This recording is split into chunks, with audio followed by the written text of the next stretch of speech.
Video.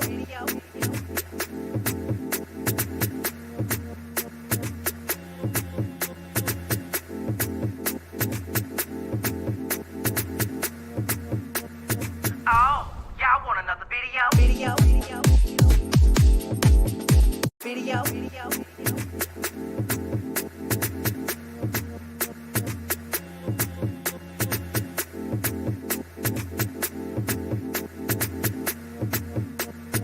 Oh, y'all want another video? Video.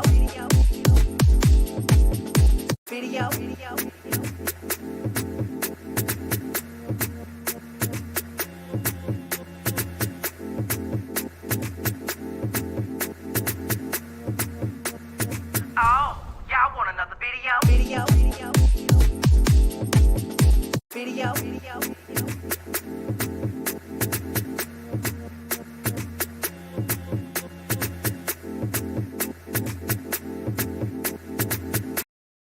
Listen. Yeah.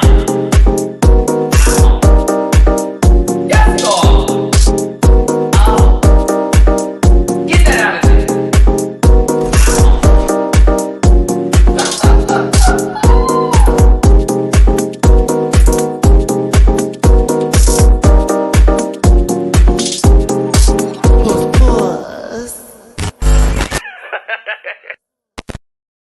Apologies. Am I on mute? I'm not on mute.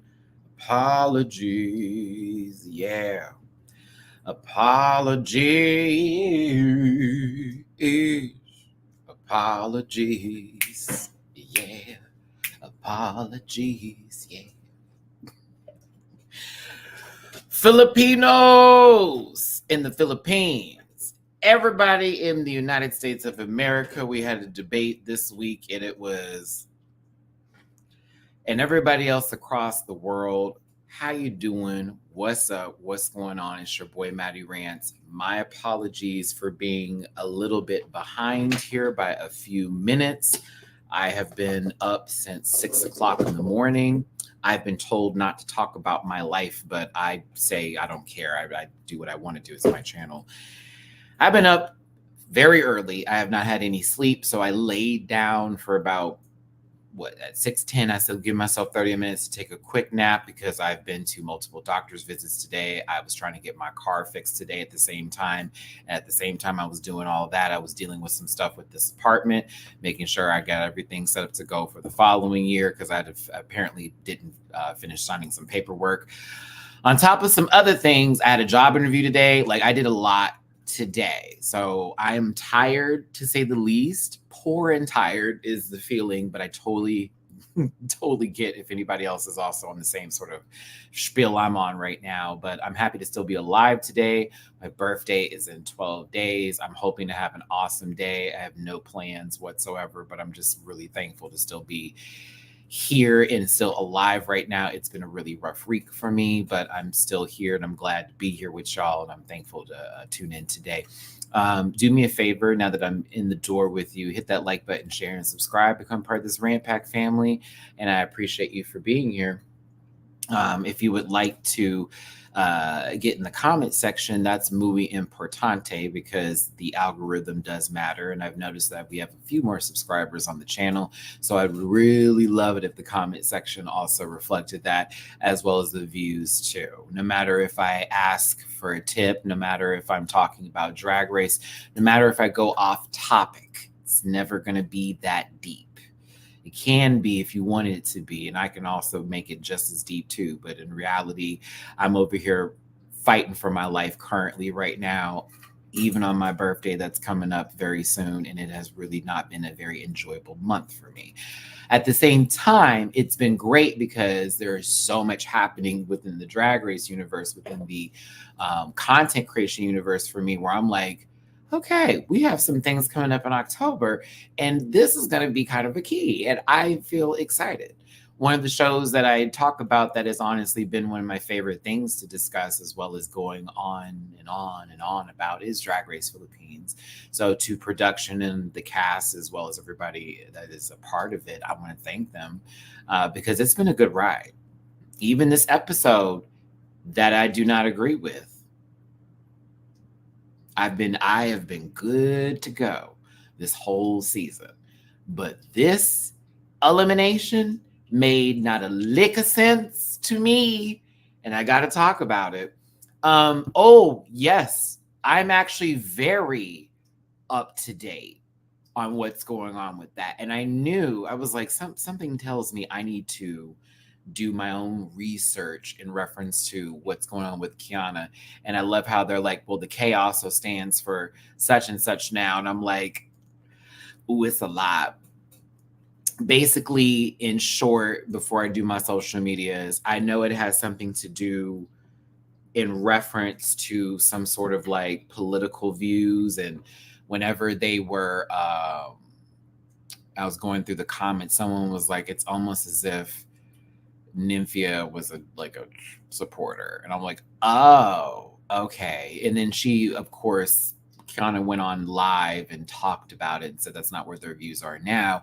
But a lot of people are saying it's performative. Some people are taking the apology. And I'm just like, I mean,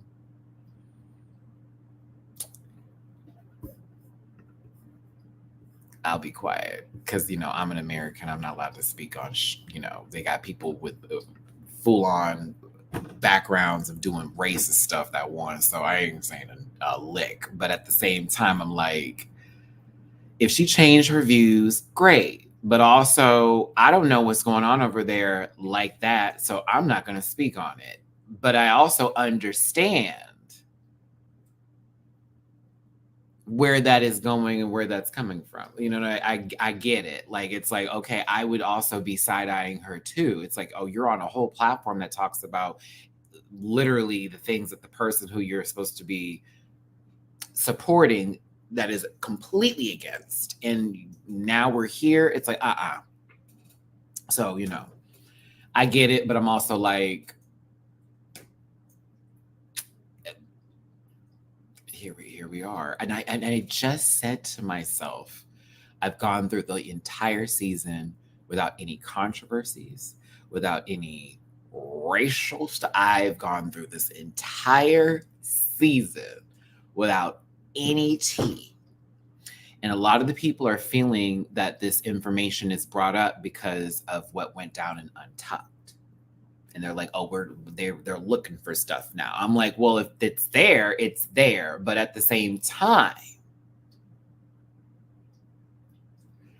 I was like, oh, okay, well, you're going to have to speak on that, sweetie, because clearly a lot of people that are in your life right now aren't feeling that. And she explained it. So that's where I just want to leave it. So there it is. Now, let me go ahead and start the live today and do everything else. I'm almost afraid to mention I have a birthday wish list. I had someone come into my comment section and say they would no longer support me or watch me. They've had enough. I shook my water bottle. I'm begging.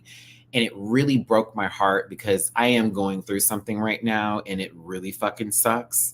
But I also know that I've been doing everything in the background on my end to take care of things on my own end without asking of anybody.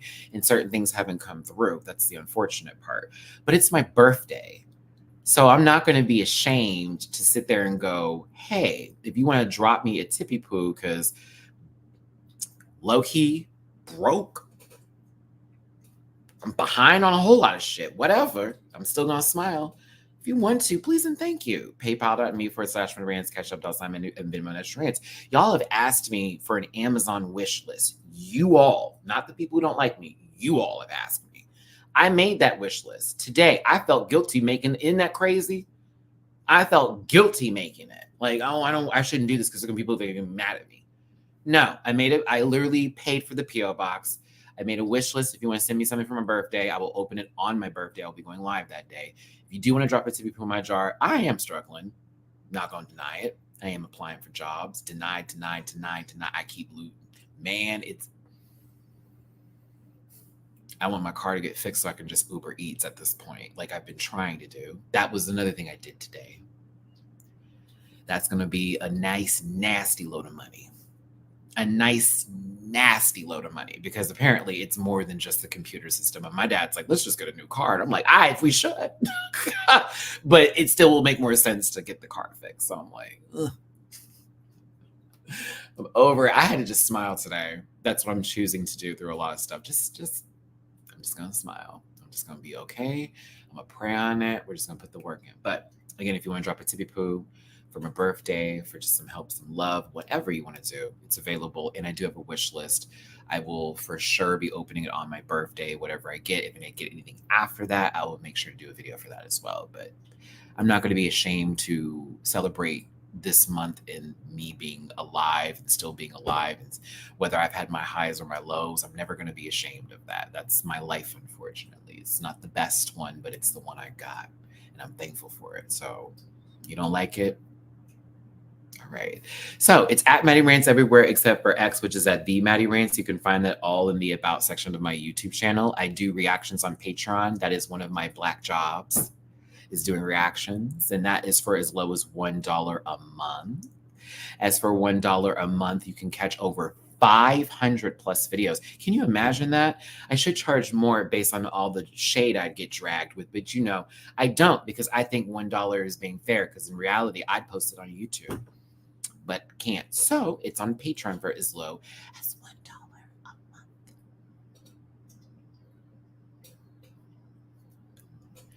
I've already posted this episode.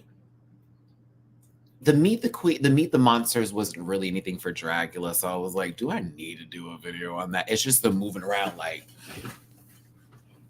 boom, boom, boom, boom, boom, boom, boom, boom, boom. Like it's just that. So I was like, I don't know if I should do that. But the 17th of September, Drag Race Thailand. So if you're part of my Patreon, guess what? I will be doing my reaction to the Meet the Queens there. Shout out to Pan, my sister Pan Giant. Listen, oh, the way I have been holding this tea forever. I have been holding it. I knew about the Thailand last year. It was like, be quiet, Matthew. Then when I talked to my sister Pan Giant, she was like, it's happening. This day is when she confirmed to me, like literally we're just sitting on, she's like, Matt, it's on. I was like, no. She's like, it's on. And y'all know I covered season 2 for a portion of it. Rest in peace, Bandit. I was very happy you were in my comment section and also popped up to the videos, and I got to speak with you on Instagram a few times. Angelina Anong, a lot of the girls from Mocha, all them girls from Thailand. I was one of the only reviewers out there that was doing the show. It's going to be nice to see some of these new babies. My Gen Z reviewers that are out here, you know, I'm a millennial. Y'all call me old, whatever, ho. It's going to be nice to see some of the new generation of reviewers are going to pop into this, because I was one of the only girls, and I own that was covering the show. Ask Pam. Ask her. So I will be covering it again. I will be doing it fully through. Just so we're clear, I have Philippines and Thailand on lock. We ain't going nowhere. Now, España,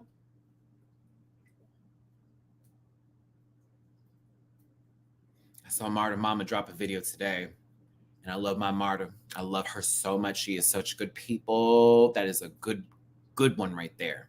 Love you, Marta. I don't know, friends. I'm debating on it. I don't know if I want to get back in. The cast looks good. The cast does look good. But I'm like, do I do this again? Because All Stars really pissed me. It just made me just really hate the show. Like that franchise in general. I was like, especially with the judges' critiques, it was like hearing them say the exact opposite of what happened. I was like, oh, this is on purpose. I want to get back to it, though. I feel like I'm going to start talking about it again. I think I may just do edited reviews. I think that just may be it. I think I might just do edited reviews for España. And that's not the live ones. We do it for Philippines and Thailand and certain shows. But other series, because I don't want to burn myself out, I think I will do edited down reviews on. So let's hold it. Let's parking lot it. What is today? Today is the 12th. Okay. Yeah, that's what I'm going to do. So I'm going to do reaction first on Patreon. If the first episode gets me, I'll cover it. And I'll do edited videos in general. Yeah, because I can see me talking about it for like 20 minutes a pop. Call it a day. Okay. Well, I just wanted to get that out there because I was like, I do want to cover it because I've been talking about Espana, but that All Stars, man, whew, that just was not palpable. It just didn't taste good. I didn't like the flavor. Crash, thank you so much for the early birthday present for Marvel versus Capcom. Happy birthday. Thank you so very much, Crash. I got a chance to play a little bit of it last night. My friend got a copy, so thank you, because I definitely been wanting to play it myself. I am rusty, and I need to get my combos back together. I need to get my combos back together. But yes, thank you, Crash. I appreciate you. But yes, at MattyRants everywhere except for Twitter, which is at the MattyRants. We just talked about Patreon. Just talks so long forever. This is gonna be a 90-minute video.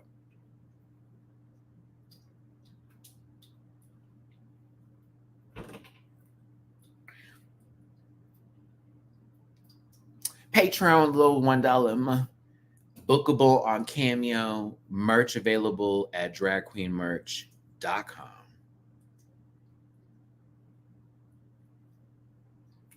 If you want to drop a tippy poo in my jar, it is your boy's birthday. That is 12 days from now. It is not this upcoming Tuesday, but the next Tuesday.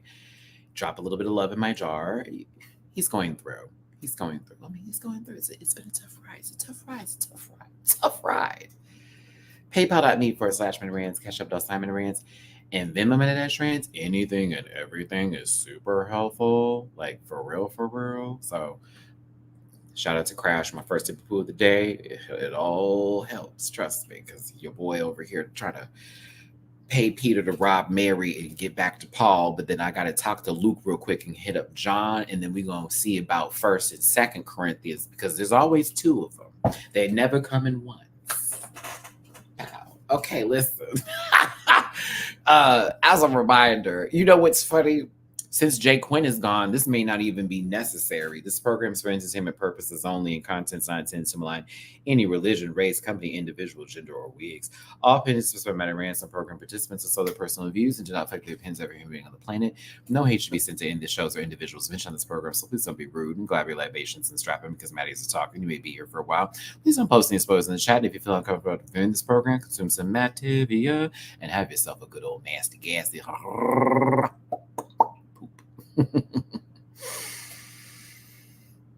Let's see here.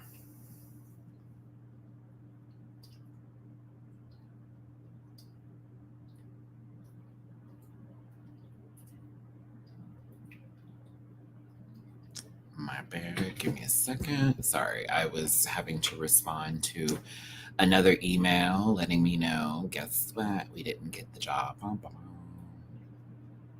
I mean, I'm glad I got YouTube. This is income as well. This is work, but I have been trying to get a secondary job because I'm like, baby, I want to be rich and I have to pay for these cats and I got to take care of so much crap in this car. So, like, I'm over it. Just a tad bit, but I said, like, my dad's like, just keep putting stuff in. It's, again, you know what you want to do, but you just need some extra. I'm like, true, but we got to get the car fucking fixed first, bro. Like, that is driving me right now. If I got the car fixed, this wouldn't be an issue. But with it not working, it's like, that's where a lot of my stress is coming from. Like, a lot of it. It's so annoying. It's over the stupidest thing. I don't know. Computers, whatever. It'll all come together. Or this will be my karma. All right, so let's get to the show. I promise you this is not going to be a long one, 90 minutes tops. 90 minutes tops. I swear to gosh, I had to stop it because if I put God in this, he'd be like, yeah, you really ain't going to get blessed now. Don't you bring me into your bullshit, Matthew. Don't you bring me into your bullshit, Matthew. Don't you do it. Don't bring me in there. Don't you do it. Oh, I had to catch myself. The Holy Spirit clocked me. He was like, don't you pull me in. But we're going to try. There's not a lot to talk about. No shade. Like, this was a good episode, but there are points that I can get to, and then we can just break it down. I literally had the same speech last week. Hey, Maddie. Hey, Chad. This is my first season watching Drag Race Philippines, and the girls did not come to play. Was so sad about this elimination. I know. No. Like, I'm not happy about it. Let me be real. Danielle, who has the same name as my sister, well, one of my sisters, which that means you're special and always will be special in my life. But like, sincerely, not happy. I don't agree at all with who got sent home by any means. Does this mean send hate to the person who stayed? Absolutely not. Does this mean the person that stayed didn't deserve to be there any longer? I don't want to say that. But the person who went home literally had a great track record. Like was consistently high, almost won several times. Didn't have to lip sync prior to this. I was confused, baby. I was like, now, wait a minute. As much as we like the bench, it ain't been popping, star. It really has not. It's been woo clothes. And that's not her fault. Like, that was the designers. Those are the issues that she had with them. Things that she wanted weren't created exactly the way that it's supposed to have happened. You know what I'm saying? But like, John had a better track record. And that's not shade to bench, but like, girl, it was your time to go. And honestly, in that lip sync, before I even start this up, baby, I felt one was doing way more than the other. I thought John was doing just enough, and it felt right, and it felt very soft, and I thought it was more palpable, and it seemed to be, it included me in the conversation. I saw Popstar remove an ugly outfit for another ugly outfit to then throw streamers and then get tied up in said streamers and almost fall over. Girl, what the fuck was going on today? So yeah, I was like, hold on now. Like, is someone coming home? Are we bringing somebody back in the competition? Because John leaving this early with that track record makes not one lick of sense. Not a lick. Was it great TV? Yes. Did I enjoy myself? For sure. Was Untucked a little weird? Yeah. I love how Zimba Ding was so upset with Kiana telling her truth when in reality, Zimba, for the first 2 fucking episodes, that was all you, girl. That was all you, boo. Literally, the first couple of episodes. Remember what you had to tell Mix? I'm sorry. I didn't. Excuse me, Yudi Poda. I'm sorry, girl. I'm shocked that you were in the top because we were saying you was in the bottom. That was you. That was you, Miss Thing. And so now, when this little girl with the big teeth want to tell you, oh, by the way, bitch, I thought that you weren't doing your job. I said, this is crazy. Then you waited. Hold on. Then the whole Precious Paula Nicole. You know I love me some Precious Nicole Paula. I'm gonna sit back there, and then Zimba with her face down. Well, you know, I wanted to enjoy myself, but however, and then you notice how she didn't give no eye contact for the rest of that and started to eat her spring roll. I said, oh, bitch.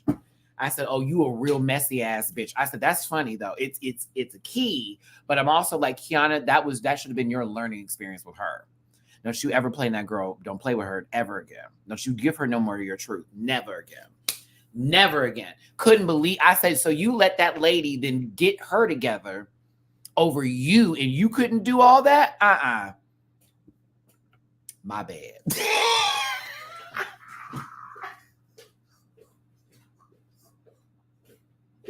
Hey, I said 90 minutes. I said 90 minutes. I said 90 minutes. Like,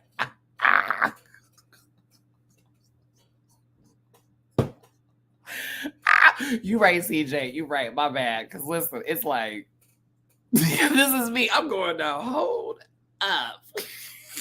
Hold up. Shit's not adding up for me. Oh, my bad. All right. Sorry. This is the pre-show before we get to the breakdown. Thank you for tuning in. It's your boy, Matty-Rants. Hit the like button, share, and subscribe. Become part of this Rant Pack family.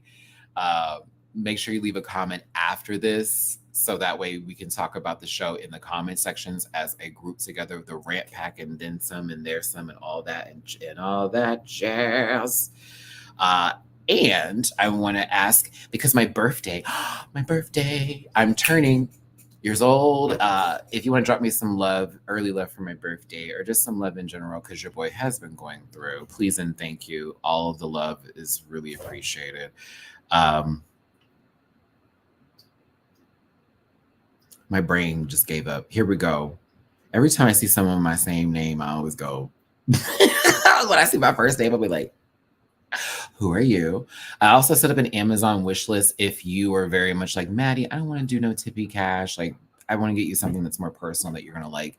The Amazon wish list is up. There are some like Funkos on there. There are some things that I do need specifically because like this is broken.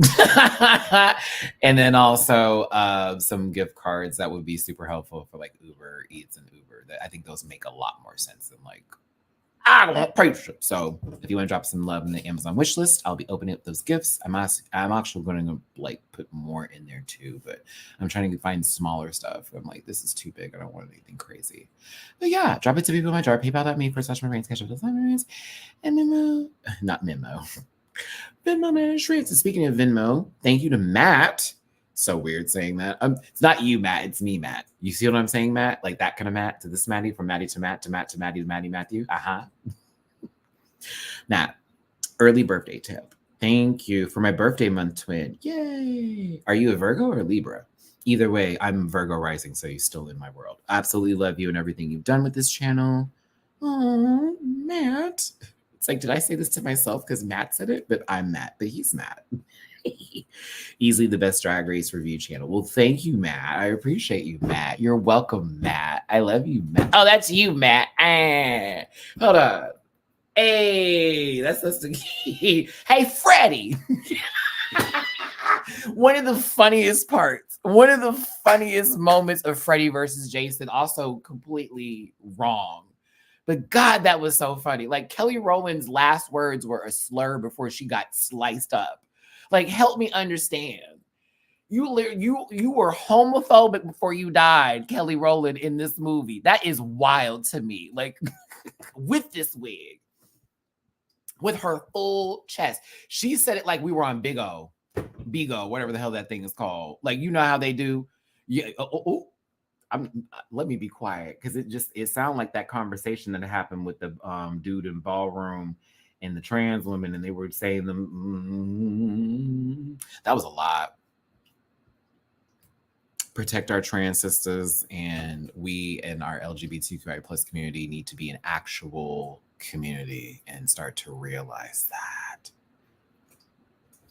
It gets really annoying because I'm not going to engage in some, oh my God, well, she was a man. I'm not doing that. She's a she. Shut the fuck up. Move around, girl. You don't want to be called no bent-wristed punk. So why are you saying something?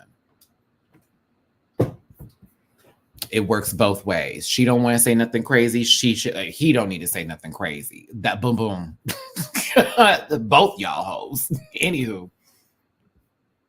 Also, one last thing. Y'all really are y'all mad at Plain Jane for real? Or is this the Chapel Roan stand group of people coming out of the woodwork to say that girl deserves the worst because she had an opinion about that lady's music?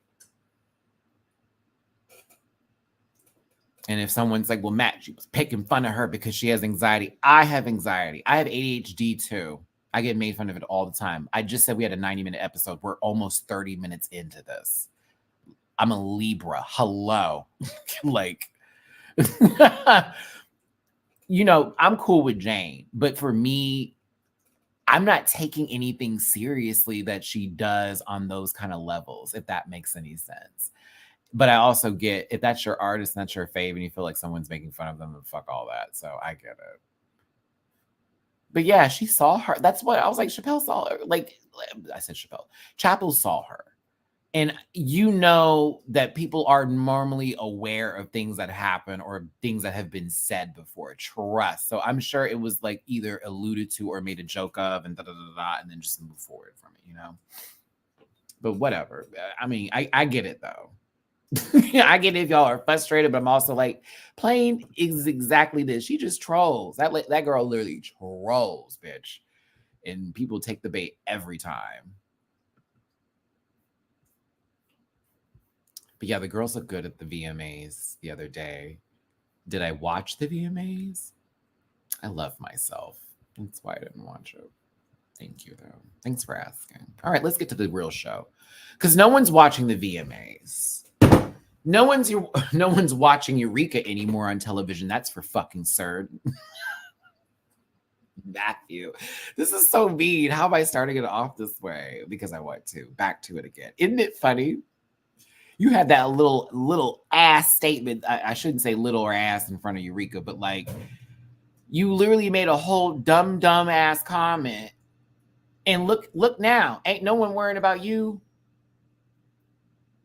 Ain't that something? Oh well.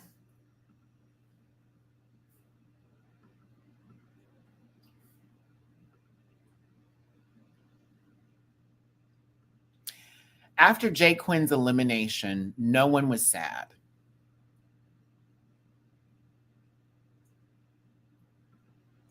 She wrote a lot of stuff on the mirror. I'm not reading it. I thought to myself, who am I going to be upset with this season going forward now that Jay Quinn is gone? I had a good time riding that apple-headed elephant head all the way through. All the way through the season. It was a good ride of, and then also, no one likes you, girl. And then all of that. I enjoyed it. I had a good time. If she stayed longer, I would have had many things to discuss. So there is a portion of television that did die a little bit when that happened. However, I'm here for the ride. We still have a lot of good people on this season, and it's going to be very entertaining. I knew Popstar would be going home this week based off of her sitting down and letting the wig continue to move in a direction that didn't need to be, which is below. As is above, so is below. Who saw that movie? That was a great movie. I just didn't know where we were going to go with this going forward because it was very, okay, Popstar is concerned for how they're going to go forward because of their outfits, but it's another day. Okay. Zimba Ding wants to win. I could have seen that. I could foresee happening. I was like, okay, that I can see happening. I can see that happening. Babe. I can see that happening. But I also could see Tita Baby finally getting a win. I also was looking for John's win. Mick Chanel was starting to feel more into the mix of it because it's like, okay, we had a little bit of a tough road. The track record's not tracking. I want to do better. I want to be better. And I'm going to be that girl. I want to be the very best Mick Chanel ever was. Dun, dun, dun, dun. The sister. Ow. They're happy to be next to each other. We're still doing good. And Kiana has no idea some old tea is about to resurface. Everybody's... Oh, shut up, Matthew. Everything's coming up Millhouse. Ow. All right. So I'm a guy who loves a good storyline. I love good storytelling when it comes to reality TV. And I got to say that this did fall in line with the storytelling part and portion that I love about Drag Race so much, where it does feel sometimes heavy-handed, but at the same time, very, I see where this is going. So as we were in the room the next day, and we are once again rediscussing, because that's literally what they do. This is no shade to any of the queens or anybody, even story producing. I'm not mad at this because sometimes people are late to the movie, and they're not looking for the rewind. Y'all do the rewind, like dead ass. We're at the table the next week. No, next day. You're there the following day. You're back at the table. And of course, they're going over what happened last week. Then we get to Zimba Ding having a conversation, or sort of like giving the, I really want to do this. I'm sort of nervous for myself, but I have a lot going on. And then everybody realizing, Zimba did lose their dad prior to coming into this competition. How are you feeling emotionally? And of course, Zimba's got high hopes, all in the ding. I said, okay, Zimba's winning this episode.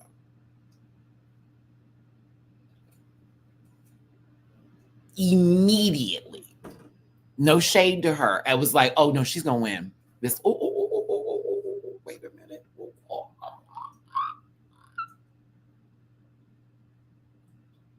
I said she's gonna win. Then when Mick started talking, I said,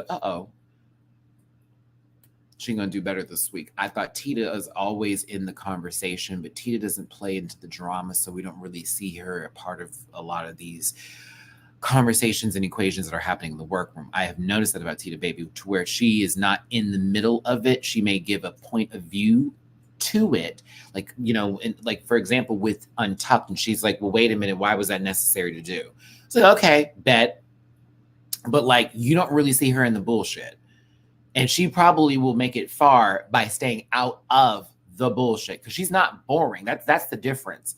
There are people who are there that just sit there like that just sit there and give like wood, just plank, very Ed Nettie. You have to have some bald head little boy sit there and talk for you with fucked up teeth. That kind of tease. That didn't happen. Tita, when she Tuta sound like a TV show. Tuta. When she's speaking, you listen. When she makes a statement, when she makes a joke, anything that happens, you're paying attention, and then you can get right back to it again. But she does not do the most, Beeb, as the girls are saying. But I also find it interesting that a lot of the girls like to do this. She's doing the most when all of them do the most. Like, I hate to do this to Zimba Ding. Remember when Kiana won the first like mini challenge, and then everybody was kind of like being a hater? Like, oh girl, she did a lot. So when you won your mini challenge and did that random ass split, that's the shit I'm talking about. It's like, girl, you are the same person. It's giving gel. And now you're getting your shine, and I'm happy for her. But then I'm also looking at Kiana, and I'm also side-eyeing her this week, because I'm like, girl, you gave a little jelly. You gave a little gel bell. You gave a little it's like they all do it to each other in a way. Like, I'm not going to say that Zimba Ding is jealous of Kiana and Kiana is jealous of Zimba Ding, but in those moments when sometimes we hear them getting praised, your confessional is you being like, well, and it's like, oh, both of you are about that shit. Oh.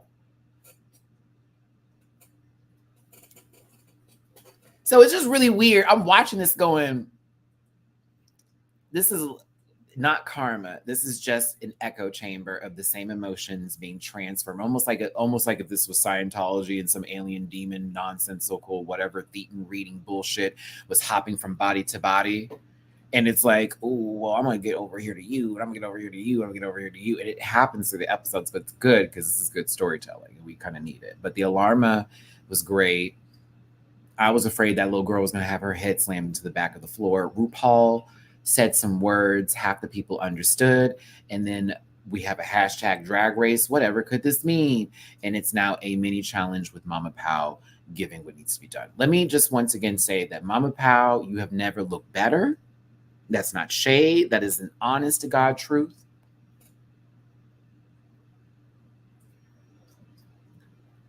Thank God you got this dark hair, and I'm going to just keep on telling you, don't you ever go back to blonde. This is a beautiful outfit. You look good, baby. The dark hair is wonderful. Oh my God, let me not say aliens now, because they're doing operations on transgender illegal alien. Girl, that is one of the, I swear to God, if you weren't living in America at the time and watching the debate when that happened and watched it in real time, you they're eating dogs and cats. What? Where exactly? Springfield. Oh, okay.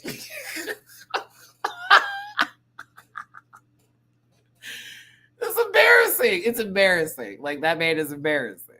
And like, y'all are so supportive. That's embarrassing. Like, Joe going to bed. You hear me? Hide your cats. Listen, Bunny, I swear to God.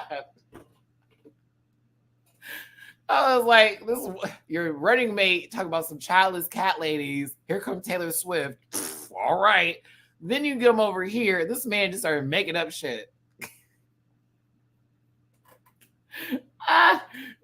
All the illegal immigrants are going to go to jail that are wanting to be transgender and get their surgeries that we're going to pay for, apparently. I was like, yo, what is going on today? 9 months outside of birth can be what? Girl, it was just a lot. It was a lot. I couldn't help but laugh, but be sad for my country at the same time because I was like, oh my God. So this is. Oh, there were so many moments where she almost cussed that man out, and I just wish she did, but I know that would have cost her the election, so I was like, never mind. But it was a lot. If y'all ever see the highlights for the debate, just know we are also not all of America, unfortunately, but the ones that are saying are also going, yeah, girl, this will look like out over here. Yeah, girl. It's a lot. Anyway, back to Drag Race Philippines. The 90-minute video is going so well right now. It's going so well. We got a mini challenge. Boo, boo, boo, boo, boo, boo, boo, boo. We got a mini challenge. This was kind of fun. This is kind of, hi, Mama. Hi, Bubby. Hey, Boo. What's up? You woke up from your... I know, I was right next to you. Remember I told you I had to, like, get out of bed to go, like, do this because I wanted to take a little nap. Mama was right next to me. Hey. Oh, come here, my fluffy little bups. Say hi to everybody, Mamu. I'm going to put you down, I promise. I just wanted you to say hi, my little fluffy poops. All right, there you go. Bloop. There's my baby. Bloop. I swear to God, get an animal. If you have ever little light bouts of depression, get you an animal, honey. Let me tell you. There have been days this week. Them little motherfuckers have been saving my life, I'll tell you that much. Just random little paw moments. And Mina does it more now. She paws me for attention. Mamu does that already, but Mina now, she has really learned from her big brother. She likes to paw at me like, I'm telling you.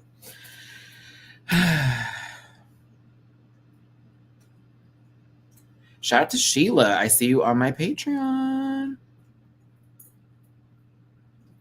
And thank y'all for tuning in. Let's continue with the conversation.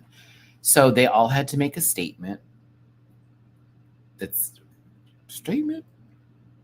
Was this quoting something specifically for my Filipinos out there in the Philippines? Because I didn't know the reference. I felt like it was a line from a show or a movie or like a soap opera. And so I was like, huh. And she's like tapping them a little bit. Thank you, CJ. Because I was like, what? That was me the whole time. The mini challenge is a parody of a viral video of an acting workshop here in the Philippines. Oh, that makes perfect sense now. An acting workshop. Okay, that makes perfect sense why it was so... Me watching this going, why is everyone doing this in the way that they're doing it? And to me, it felt like you don't want to go first because then the next person can just upstage you. That's what I kind of felt about this. Like, your brother's an animal or it's something you're a pet. It was like watching them like go via the levels. It became a viral meme in the country and everybody was doing their own version. Okay, so this sounds like how we are with TikTok sometimes when we like somebody makes a viral video and then everyone does like a mirror or is it called a mirror? Oh my God, I'm so not on TikTok. Or they do like a stitch or something. It's like, oh, okay. Some were better than others. Some did a lot for me where I was like, what's going on? I felt like Mix Chanel was like telling someone off for stealing like a pie out of a windowsill. Like, I'm gonna get you. I don't know. John Hadouken, for some reason, either it was a Kamehameha wave or Hadouken, like a fireball. Like, let me find out you Shoto. Let me find out, John, you won the Shotos, girl. I know that's real. You got a fireball in your arsenal? Oh, shit. Oh, shit. Put you up there with you and Ken. Come on now. Yeah. How old were you when you found out his name's not Ryu?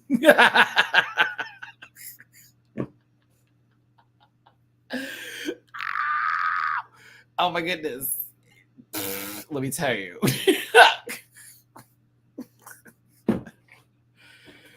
It was very calm-me. I'm like, why is he holding it so much? I'm like, maybe it's going to come out. Maybe it's not. I am going to watch the last Dragon Ball. I think it's called Star. I'm going to watch it just because the creator of the show passed away, and it's a part of my growing up. Dragon Ball was always a part of it. I used to enjoy watching the Men's on there. I was watching it for all the wrong reasons. I'm definitely going to watch it, though. Just, it's a send-off. Just like when watching Sailor Moon, I cried because it was like, that's the last one. I feel the same way for Dragon Ball, so it's kind of cool. But John looking more like Dan on Street Fighter, ain't nothing coming out. There you go.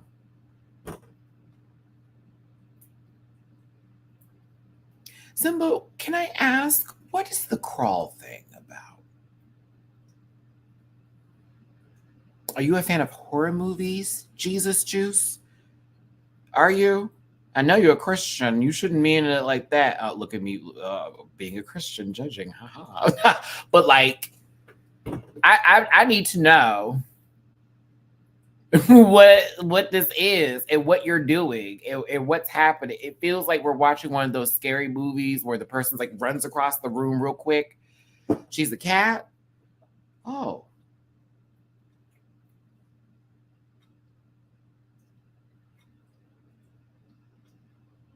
Shout out to those who know who Dan is, a character in Street Fighter, and why that joke would really landed well. Yeah. I'm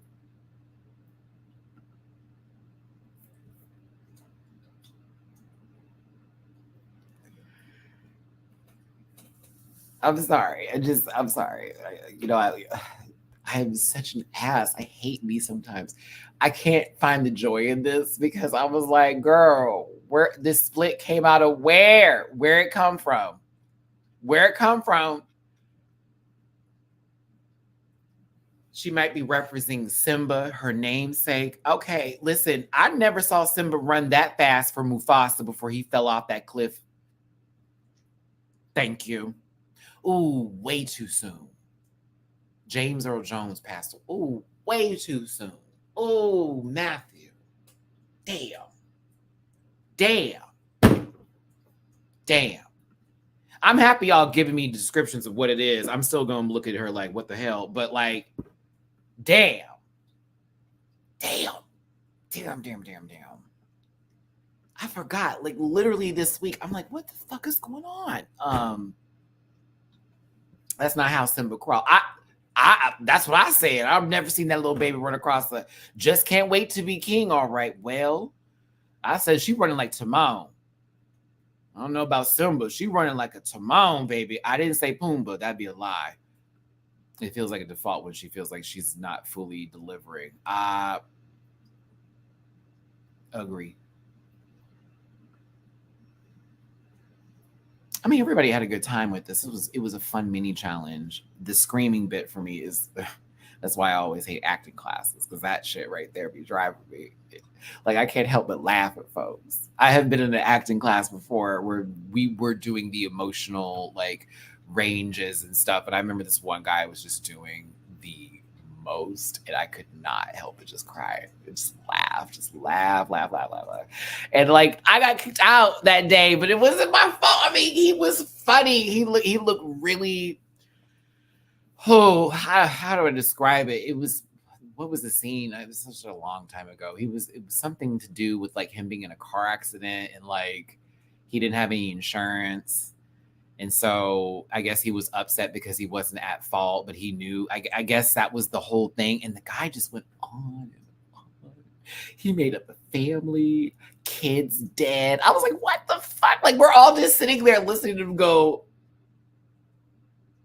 he's got to stop the story. He has got to stop the story. He's got to stop it. Improv, yes and, not yes and a whole bunch of shit. Like, I couldn't help but laugh. I don't know. I have nothing against Simba Ding. I like Simba. I just the split was driving me, and it just reminded me of like the first 2 episodes where she was kind of like shutting girls down a little bit in her confessionals who were doing the most. She wasn't as deep as verse 6 and Jay Quinn were, but like there were confessional little moments of like, I don't see it. And then now this week someone's telling you they don't see it, and she got really upset. And I'm like, babe, like you kind of did this to somebody already. So I'm kind of gagged that it's happening to you. You're not realizing, oh, this is that moment. Because that's when I would think how I am as a Christian. God's trying to tell me something like, you see how that don't feel right? Okay, don't do that no more. Either way.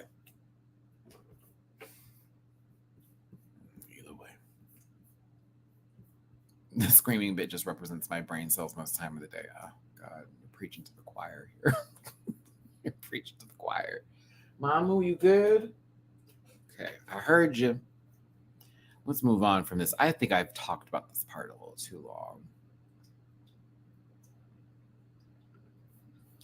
It's like 3 stages of pooping.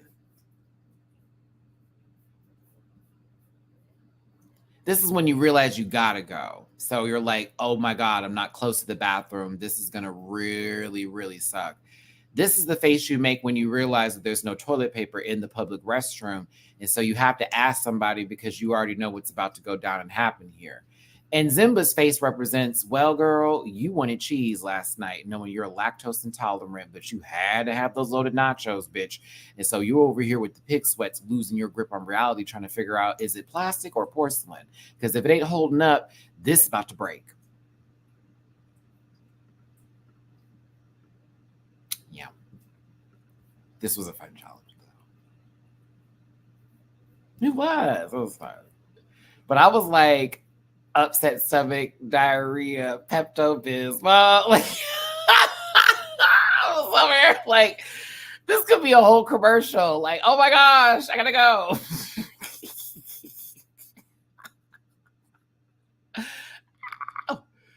Oh my goodness. In girl world, everything. This is a whole screen grab from the Mean Girls movie.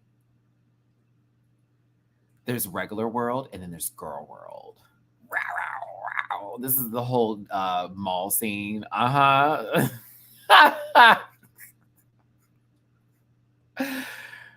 you serious? Oh wait, no, for real? I think we look at toilet paper as like, we definitely need to look at it as a luxury out here, even though toilet paper sucks. Well, not all toilet paper, but most of it does. Unless it's Charmin or quilted northern fabric. I don't want it. Oh my God. The girls have gone, what is it? The girls are wild. The girls have gone wild. There we go. That's the quote. The girls are wild. The girls have gone wild. I think that's one of my favorite scenes. Regina's just ripping the book out and just like literally just sliding it everywhere, like, and then when everyone's just losing their shit, boom, boom, boom, boom, boom. I was like, yes, eat. Really? I would love a bidet in this house. Bidets are amazing. Really?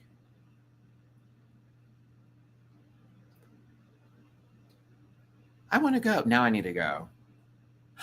Oh my God, this makes a whole lot of, oh my gosh. No, I had a friend of mine that took toilet paper with them to the Philippines one time. And I was asking why they did that.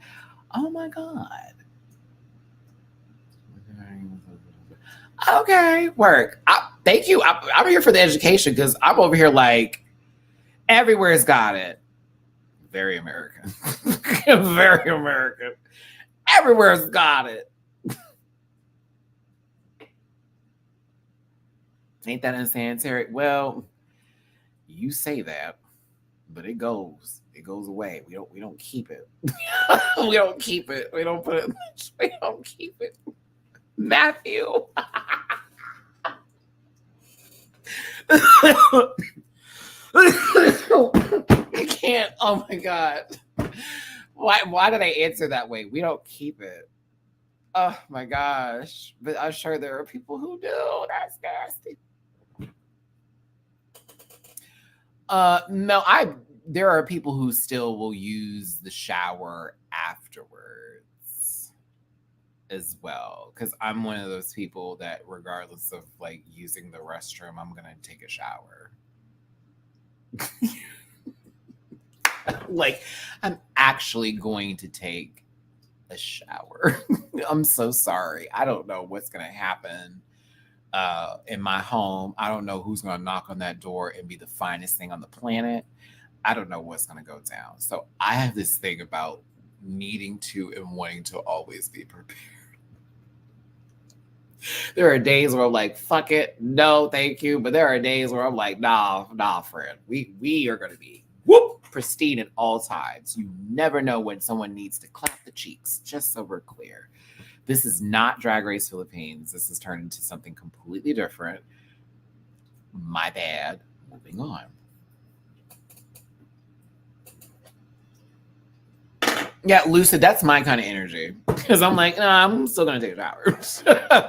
Because, like, taking a shower. Anywho, Mama Pow, the winner of this mini challenge was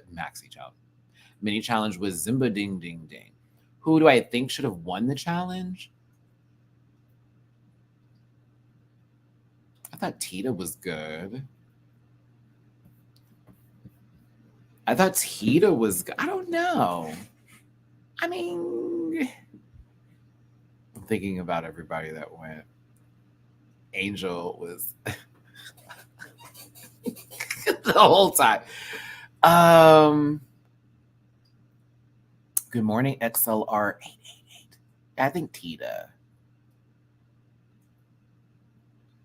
Yeah, I think Tita maybe, but like still happy for Zimba. So there you go. Yeah, that's the one I'm like, I think it's Tita. I really want Tita to get a win. I did want John too.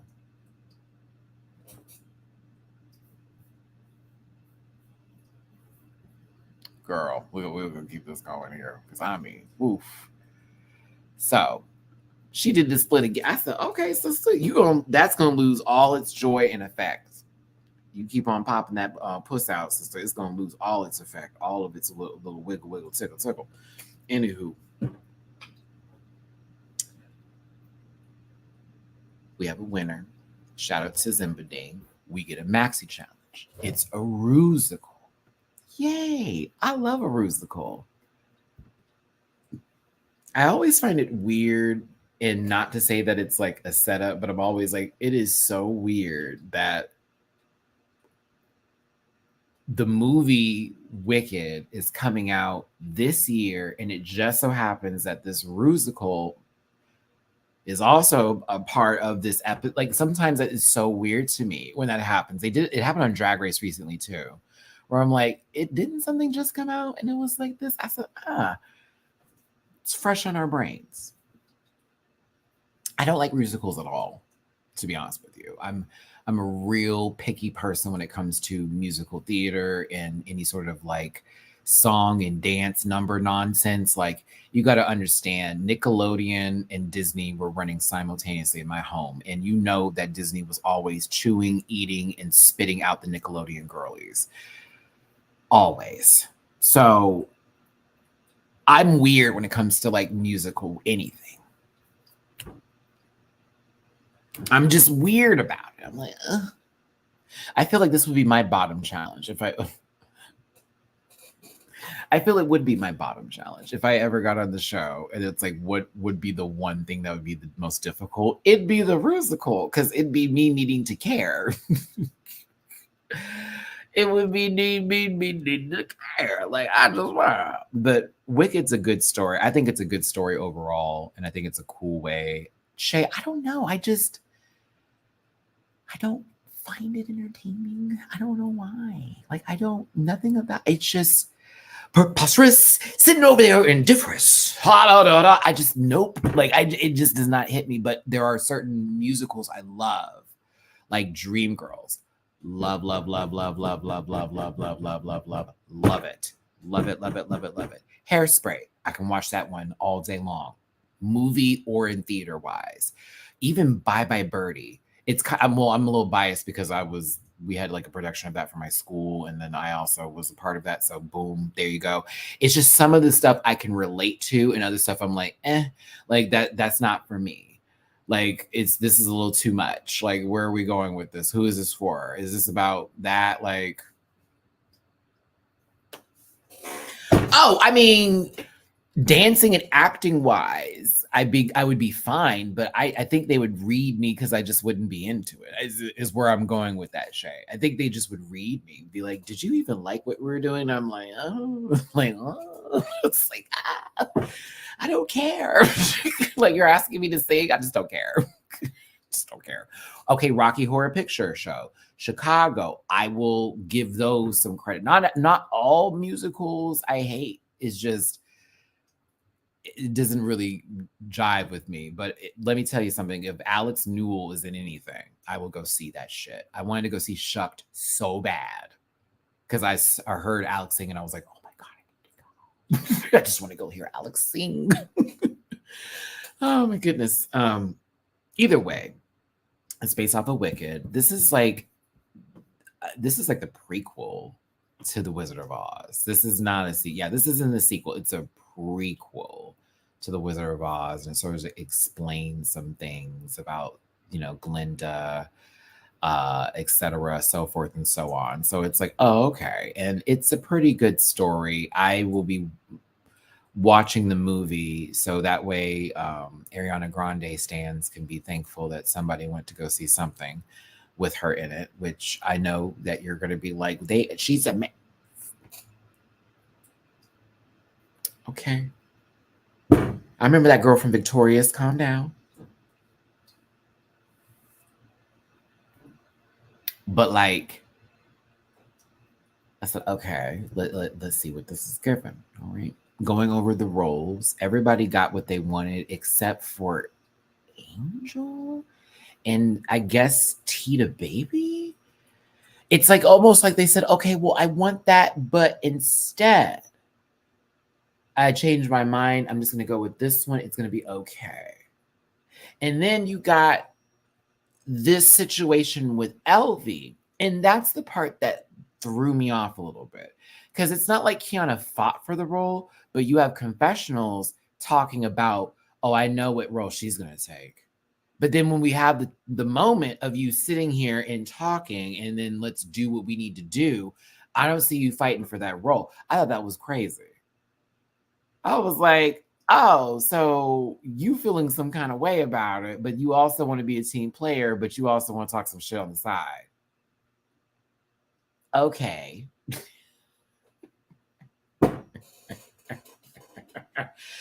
Okay. Sure. Now that was weird. I was like, okay, are you going to say it to her face, or what are we doing today? Like, how are we gauging the situation? Because I don't get it.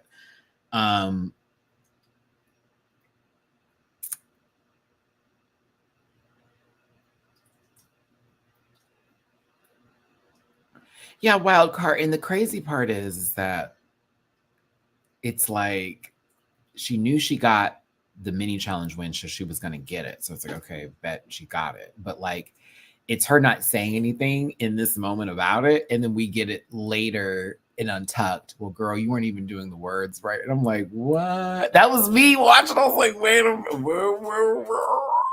Turn around. This is the shit they did to you the first week. Why are you doing this to her now? But also, Zimba, you did this the second week to you, Dakota. So why are you feeling some kind of way? And then like,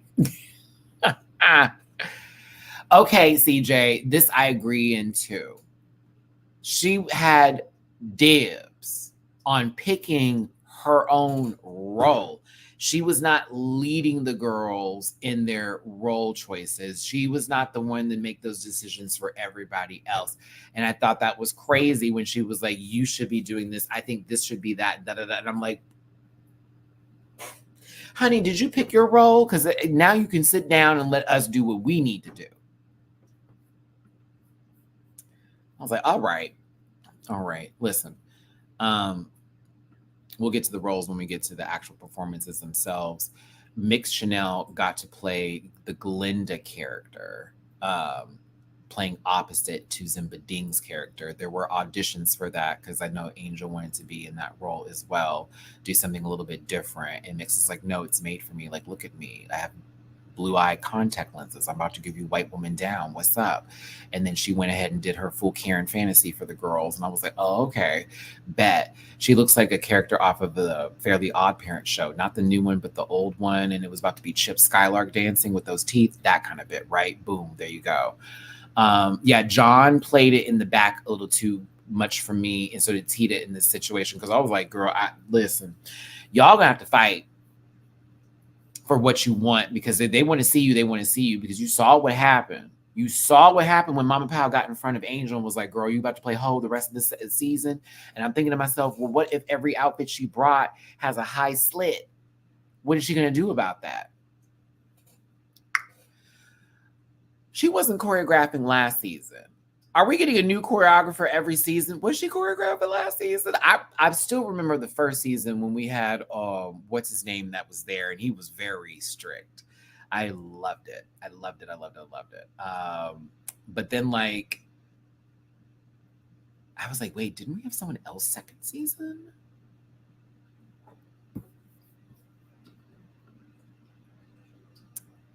It was weird.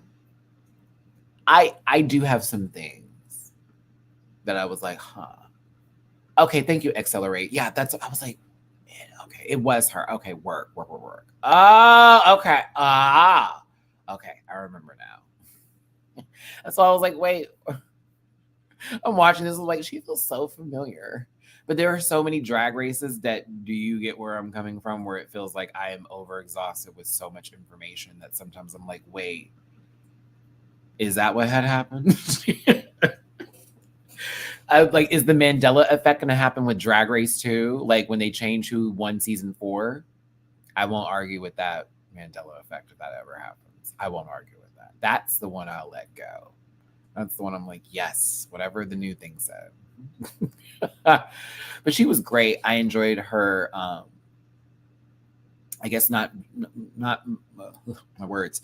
Not that she's working with them, but more so it's how I feel she has a gentle approach, while at the same time making sure they get the lines right, they get the notes and hit their marks correctly. She doesn't come off like too like totalitarian. She doesn't come off like a dictator. Oh, words. She comes off very like kind, but also like, hey, we got a job to do, so I'm here for it now.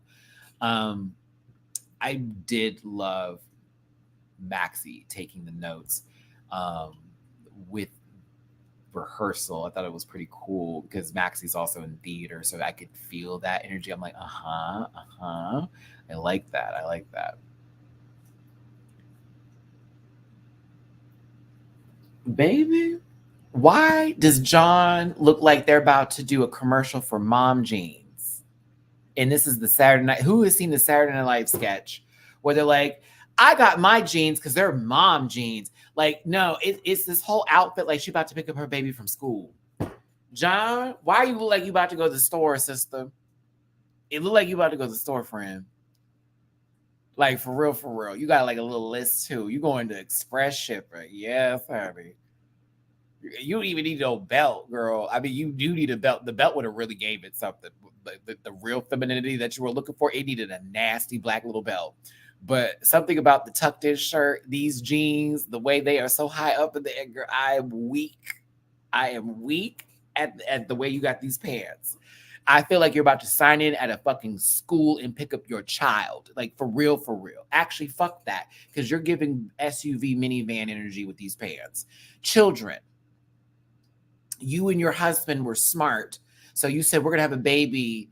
What was it, 16 months apart? Yeah. Because you were like, we need to just have them like, senior, junior, and a sophomore in high school. So that way, when they're all done. Y'all can retire in the good money. Because you live on a golf course. That's what those jeans give me. You have golf course money. You live on a property, a gated community. Mm-hmm. Color coded. Yeah, go ahead, John.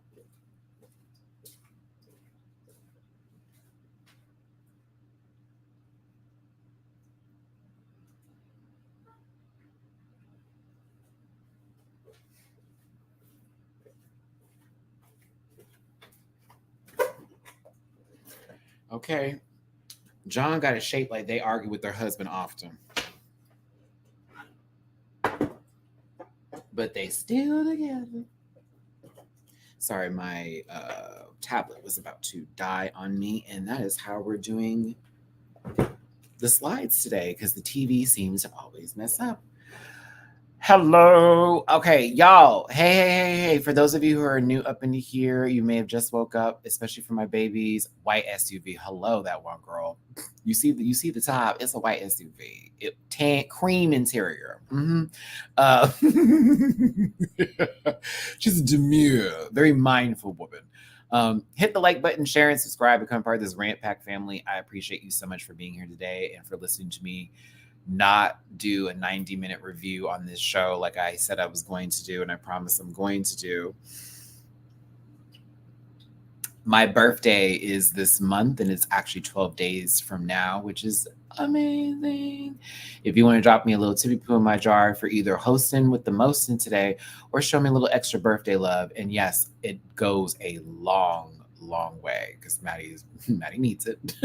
PayPal.me/MattyRants, Cash App $MattyRants, and Venmo MattyRants. My PO box is also open for my birthday, as well as there's an Amazon wish list that is now available too.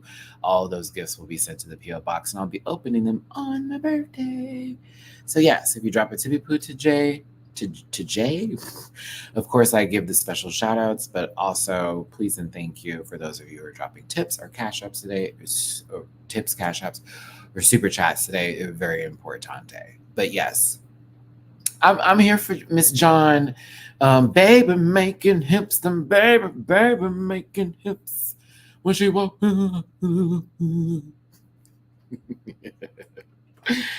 Ow! It was fun. This is why I knew Keanu wasn't feeling Zimba for sure in the role, because she was like, oh, she's not even doing it right. Look at her. She might mess this up. Da, da, da, da, da. I'm like, damn, girl, you are invested. I'm like, no shade to you, Keanu. I'm like, oh, Fred, you kind of in the sauce a little bit. Just a little bit. Little bit. Oh, goodness gracious. Next day in the workroom, there's really not much that was said, to be honest with you. And then we get to the judges. John, it's been a pleasure. I've been enjoying you this season in particular more than others. No shade to the first two seasons. I've been enjoying you this season in particular. You've been a key. Callie Karen, you're hot. The end. Jiggly, feeling very Vivian Westwood inspired with gratitude, if you will, inspired. Inspired. Bitch, Precious Paula Nicole looks good. Good.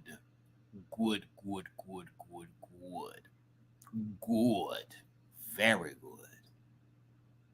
And and then Mama Pow. There have been no misses for me on the runway so far. Congratulations to Callie Karen. Oh my gosh. I want to be like Callie Karen when I grow up and be married. Like, I'm so serious. That's so amazing. I love that for Callie. She deserves it. She deserves all the good stuff. This actually was a great panel of judges. I just hated how this episode went down, but I was like, oh, bad. But yeah, Precious looked really good. Mama Powell looked really good. All the ladies up here are chewing, drag queens included. And then there's John. John looks lovely. Go ahead, John. Got your hat on and shit with your white pants and your white top and your white bow and your black flower on your chest and shit with your hands and palms all out and stuff. Look like you ain't about to go into nobody's dirty ass room with your white ass clothes. That's right, John. Go ahead, non-Stamos. Santos, ain't that something? Yeah, John. I'm sorry, John. I've been yelling at you. What was that about? That's rude. Go ahead, John, with your white clothes. That's right. Daniel, thank you for the super chat. It's the first one of the day. I appreciate you. For the non-Filipino rant packs, just wondering if you guys have seen or are familiar with the blanket design that the queens use on the runway. This was my favorite blanket when I was a kid. It brings back memories. I knew that it was a blanket from the previous seasons. Yes. But I didn't, like, it took me a second to clock it when they were doing the runway. And I was like, oh, even like this makes it even cooler, which I think is great.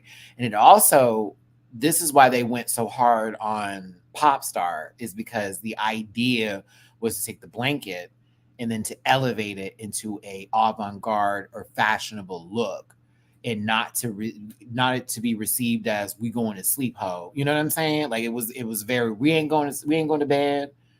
We're not doing any of that.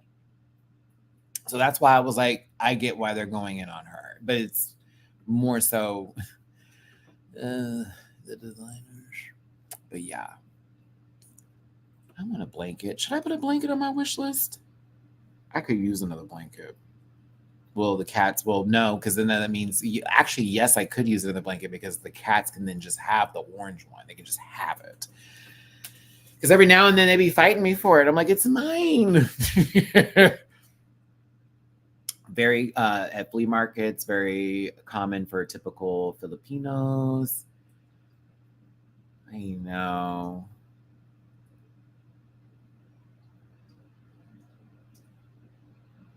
I wasn't expecting Kum-Haute haute couture, so creative. It was creative. I thought it was an interesting way to do it. I thought it was pretty special. I thought it was cool. I thought it was. Well, how you just do the most for me, and I love it. I love it so much. You do the most, and I live. I live. I live when she does the most. I don't care what nobody says. It is a key, it is a cackle, it's a hoot. Ha ha ha ha ha ha ha. I laugh every time because I'm just like, here she go doing absolutely the most extra, and it's so right. It never misses. I love it. Oh man, it's so good. Hold on, y'all.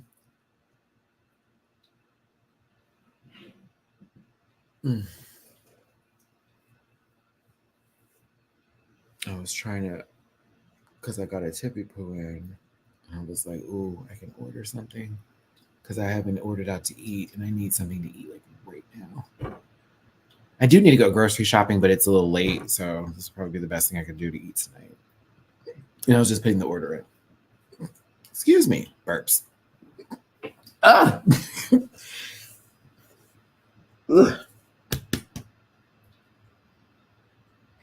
All right, it's out. We good? Can I continue? Thank you. Matty, I always love your reactions on Patreon to Mom and Pal walking down the runway. I like genuinely live for her when she comes out. Mabuhay, my Filipinos! On the panel, it's Khaled Karen, and then Tita Jiggly, and then John Santos, and then the guest judge. Then racers. Start your engines. I just love it. She's so fucking extra. It's so dope. Love her energy. Love that she doesn't look like a crazy super villain with dead hair this season. I love it. Tita Burrito, thank you so much for the super chat. Thank you. Mabu hey to you. Mabu hey to you. That sounds stupid. I'm sorry. Mabu hey to you. We're at an hour and 19 minutes.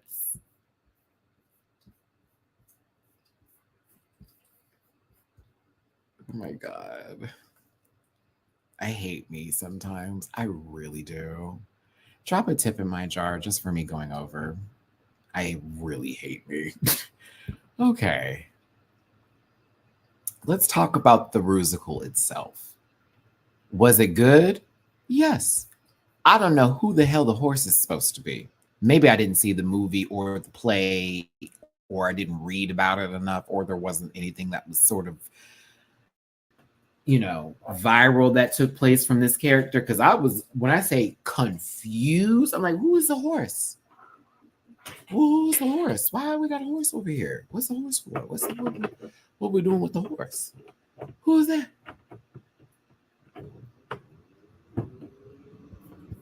My computer was getting hot.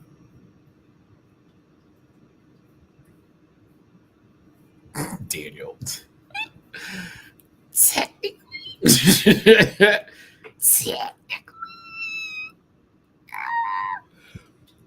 I think, is it a horse or a different? I thought it was a horse. It's not a horse. Is it a horse? It's a goat. It's supposed to be a goat. That's a goat. You're lying. There's a goat teacher that will be played by Peter Dinklage.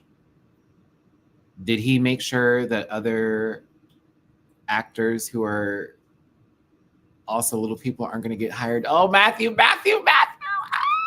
Oh, boo. Back up, Matt. Back up.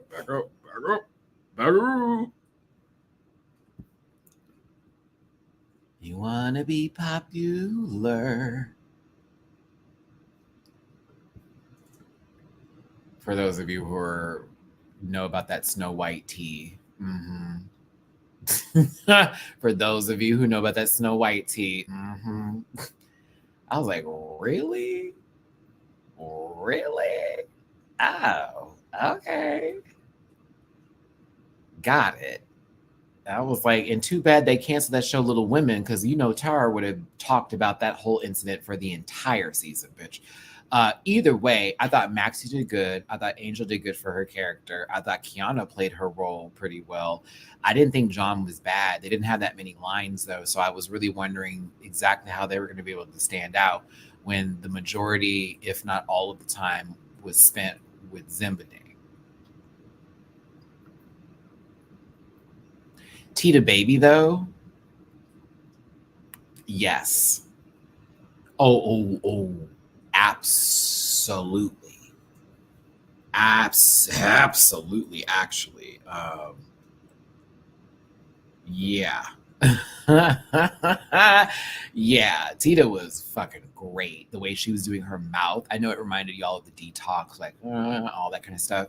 I thought it was pretty good. I thought Tita did her role very well, and she was very much commanding the stage every time she was on it. I thought she was so good. Let's see here.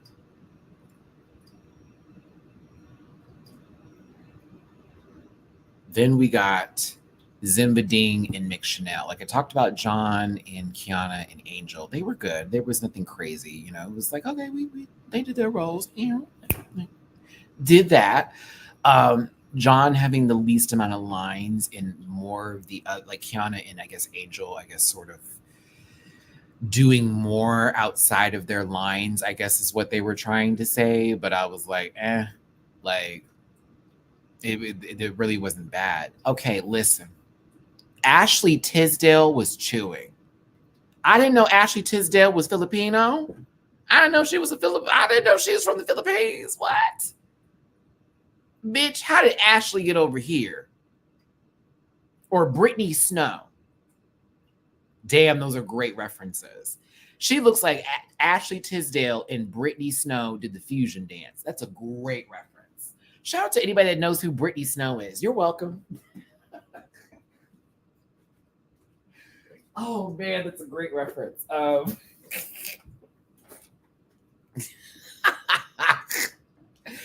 A full white woman. Do you hear me? I said, who is this? I was like, who is that? No, Mix, all jokes aside, you did so well. You did so well. I was like, okay. The analytical side of you, the overthinker, the very perfectionist of you came out perfectly. And I appreciate y'all for receiving my Ashley Tisdale joke, because I was right on the money, as well as saying Brittany Snow. I'm right on the money. Like right on the money. No, she did a really good job. I personally loved it. I thought she did really great. And I was just like, okay.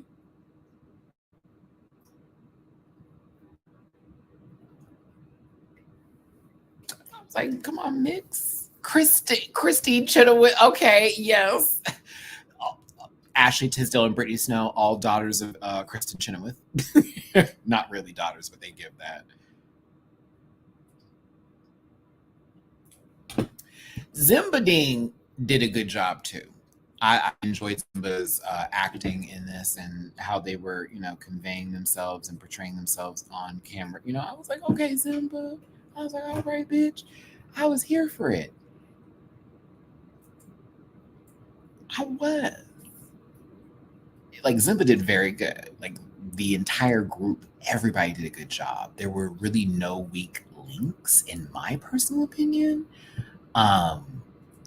You say you were distracted by the unpainted hands. I will raise you, Wiz. I'm gonna raise you one in just a second. I'm gonna raise you one in just a second.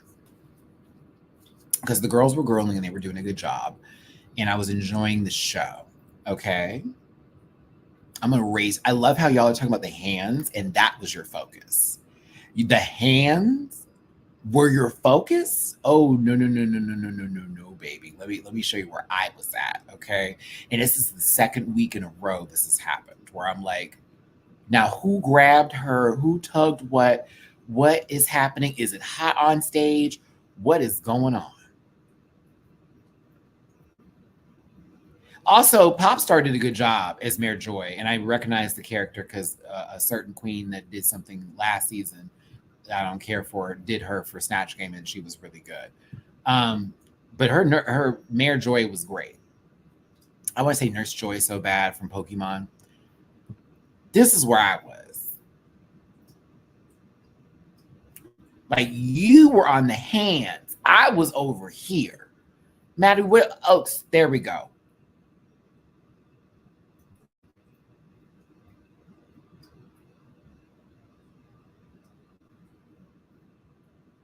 I said, oh, every time she put on a wig that is literally the oppressor to her texture of hair, it'd be like, I'm gonna fuck with you. Every time you put on some 1B, 1A units, girl, every single time, your ancestors be like, nah, bitch, nah, hoe, pull that hoe back. That ain't you. That ain't it. Don't do that no more. Giving these Rudy Doo wags. Oh no.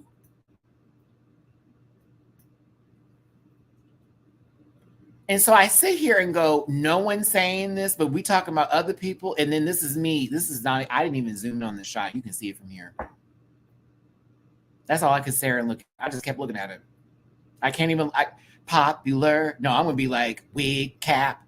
I can see your fucking wig cap. I can see what used to be a unit that would have fit on your scalp. You got the wig cap on that's black, but then the lace is of skin tone on top of the black cap. Help me, Jesus. I'm sorry. I was like, yo, this is not real. This is not real. This is not real. I'm like, if Kiana wanted to read her and talk about her, talk about that. Not about her missing the lines. Talk about that. Dawn, you're not lying. Every time she put on some unit, it'd be like, pooh. And I'm like, stop. Them wigs ain't that heavy. I know they ain't that heavy. They can't be that heavy. But she did a good job. And so I found her performance entertaining when she wasn't zoomed in on.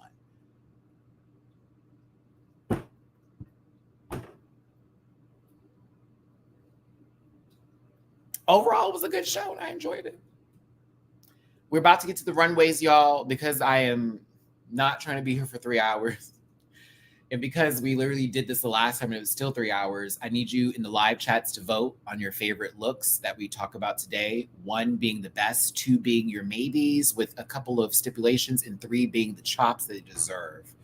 But the Rusical itself was pretty good. I enjoyed it. I was entertained for the most part. I'll be real with you, and she may cry about this in Untucked and I might get attacked for it, but fuck it. I thought Tita should have won this episode.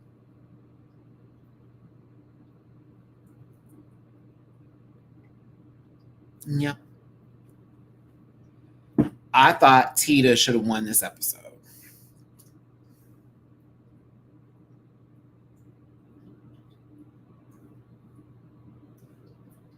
Especially her runway.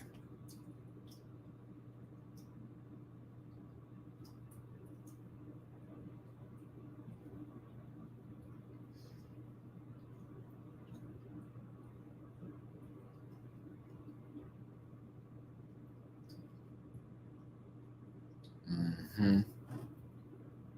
I was like, I don't know. I don't know. That was me. I don't know, everybody. I don't know. I don't know. Like, as much as I'm happy that Zimba got her win and all that kind of stuff,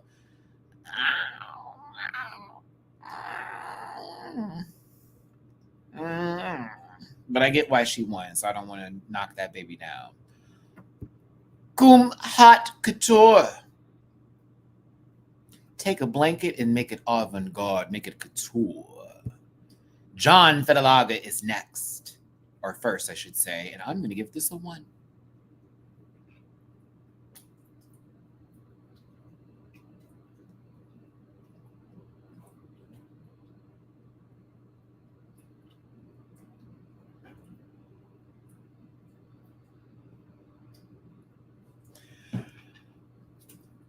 I like this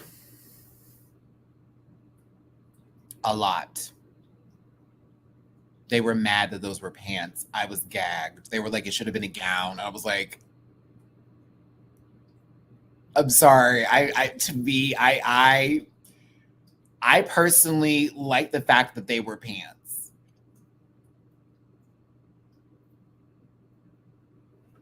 Personally.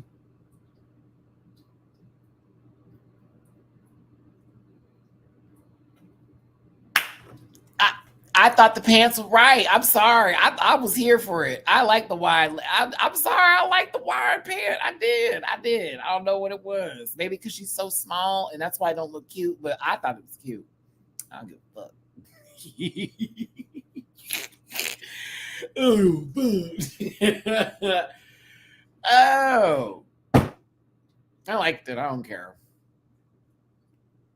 Yeah. Call me a John lover, but I thought John looked pretty, and I just liked how this looked. I don't know why. I liked it.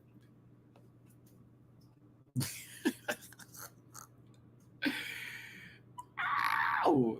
I know it's like controversial. Like, no, Matt, come on. I'm like, yes, I get it. If you liked it, great. If you didn't like it, I totally get why you didn't. But to me, even when they're like that, it looks so big. I'm like, I'm sorry. I just liked it. I don't know. I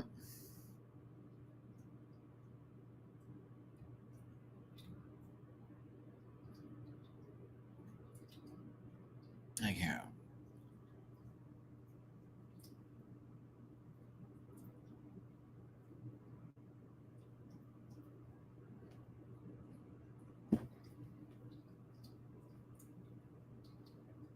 Palazzos. Mm-hmm.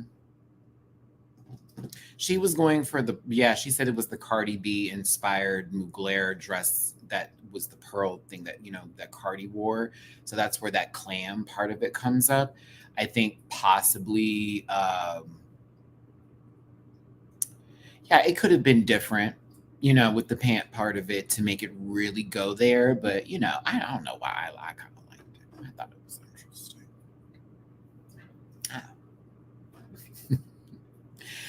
Zimba ding ding ding ding ding ding ding ding ding ding ding. This was gorgeous. Stellar, if you will. I hate the pissy green wig, but like it kind of worked with this. Yeah. Mama looked good. The dress was perfectly like just glove like. I was like, woo, okay. I see you, Glove World. Yeah, sorry, that's a I was about to lie. It's not a South Park reference. That's a SpongeBob reference. I can't. I can't. The dress was fabulous. Shout out to the maker of this dress. I can't do that piece. I can't do the Beetlejuice green. I can't do it. Hold on. Oh my gosh. Come back. Yeah, I can't do that green, but it looks really nice with the orange though. So I can't knock it. I would never want the green wig, but I think it looks good with the orange dress. Like it very much complements it very well. You know what I'm saying? It very that Wiz, the ugly green color just worked with this out. Like that's it. Like that's it. It works here. But I liked it. I think it looks good. I have to give this a 1 for sure. She's giving in my feelings in my department. I thought it was a very well executed night for Zimba Ding Ding Ding. Very well done. Kiana, I'm sorry. Is this a pea pot? What is this? Is this a snot something something? Help me understand this. It's a beautiful look, but I have questions because she put her hand in it and then did this and it was like, ew. And I was like, what the fuck? And then later on, when she opened the dress up and then it looked like there was a stain right there. It's a pea pot. Ooh, ooh, ooh, ooh, ooh, ooh, ooh. Ooh, that's disgusting. Oh, that's nasty. Oh, that's nasty. Oh, that's nasty. Oh, this is gross. Oh my God. Because I'm looking at the pot and I'm like, why it look like she about to go camping and cooking it? Oh my God. Oh my God. Oh my God. Oh my God. Yes, I know, Daniel. I'm having a moment. I can't. I'm having a moment.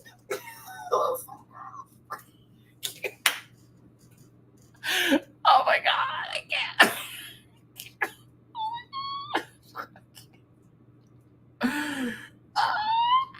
Oh, wow. Okay.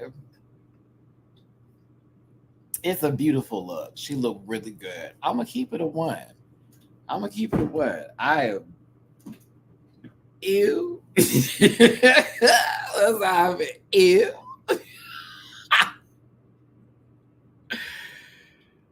Ew. But yeah. Oh. But ew. But yeah. Oh my God.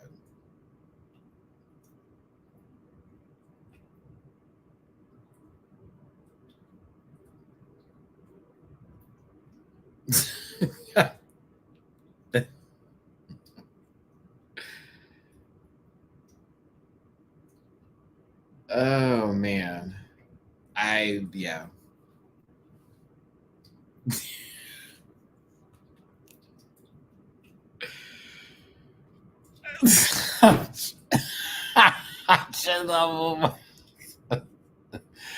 I think it's great though. It's good. It's good. I like it. I just now that I know and have confirmed it was pee, and when I was watching her do it, I was like, "There's no way. There's no way." And when she said mosquitoes, I was like, maybe it's like mosquito juice or like water that's like purified because it's like blessed in the rivers of something something, and I assumed that, but then now I'm realizing, so if you pee in the pot, it can also keep out mosquitoes. Is that true? That's true, right? Like, is that true? Is that a thing? Is that why she had the pot next to the mosquito net? Am I missing this? Should I pee in something and it keeps mosquitoes away? Is that what that means? Or is it because everything started with a K?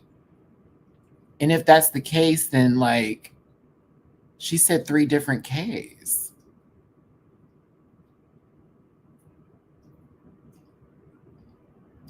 Okay, I just needed to know because I was like, let me find out. I got to pee in some little bottle and put it outside real quick. jellyfish. Let me find out. I was like, let me find out.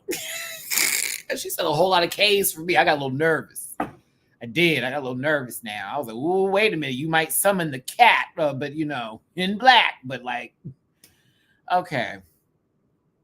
No, I heard with peeing on, like if you have a jellyfish sting, I heard peeing on it or the urine like helps break down like the enzymes or something like that. Something to that effect. Something like that. It's so fabulous though. I like it.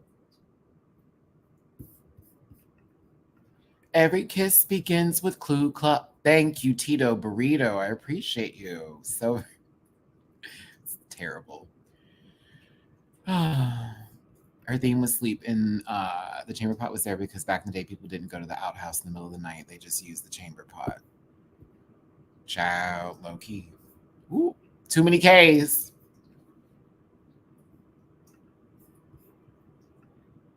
Too many K's. But thank you. Kulambo, Kato, and Kum-Haute. Kum-Haute? I hope I got that right. I liked it.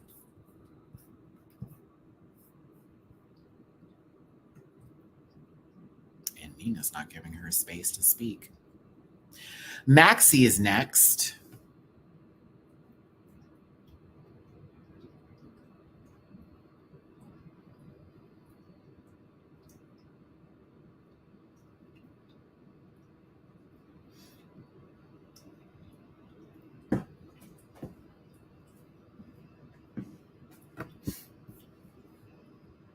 That Maxie look good.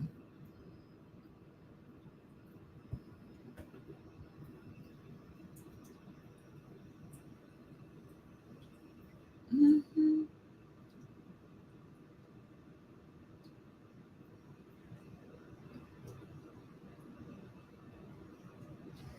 I like how she turned this and it like again haute couture.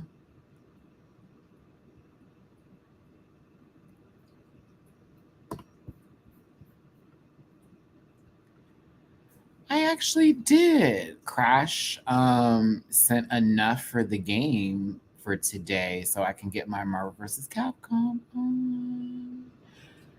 And I'm still going to encourage people to tip because it's my birthday month and my birthday's in 12 days. And she's poor. So please, PayPal.me/MattyRants, Cash App $MattyRants, and Venmo MattyRants. But yes, Crash did give me basically the price for the game. So I actually, while we were on live, like went ahead and just did the whole thing. Like, done. Like immediate, because I'm like, I need to play. I need to get my Rogue on and my Psylocke and my Cable team immediately. But yes, please and thank you for Timmy Pujar. But yeah, back to Maxie. I thought Maxie looked really good. I thought this was interesting. It was a cool look, different concept, different design. It looks different. You know what I mean? Like everybody has these beautiful dresses and stuff, but Maxie's giving like a little bit bigger. You still need a birthday gift for Monkey King. Ooh, I haven't had a new PlayStation 5 game in forever. And I have been dying to play like an actual like game. I paused Final Fantasy for a second. It's so much. It's so much. Nibai, it's so much. But like Monkey King looked really good. That one looked really interesting. I heard it was good too. They've been giving it like very good reviews. I forget who I watch. Is it Maximilian Dodd? No, it's somebody else. I think that did a review on it. I was like, what? But they said the game was really cool. So I'm interested in it. I did put some games that I want on my Amazon wish list with Princess Peach Showtime being in there. Whatever. I love Princess Peach. She's my favorite. But no, Maxie looks good. I think this is a great design, great outfit. Love what they did with the skirt. It looks heavy as fuck. But I think it looks great. Maxie looks good. I think Maxie is going to go all the way. I don't know why. I kind of want to see a slip up just to be like, I want to see a little, a chip in the armor or something. But like, I think it may be a little slip up. Maybe. I don't know. They're doing really good. You would have removed the stockings. I don't know. Something about the stockings, I think, add a little to it, but I get where you're going with that. Mix Chanel. As beautiful as this is, and it's gorgeous. It is really, really gorgeous.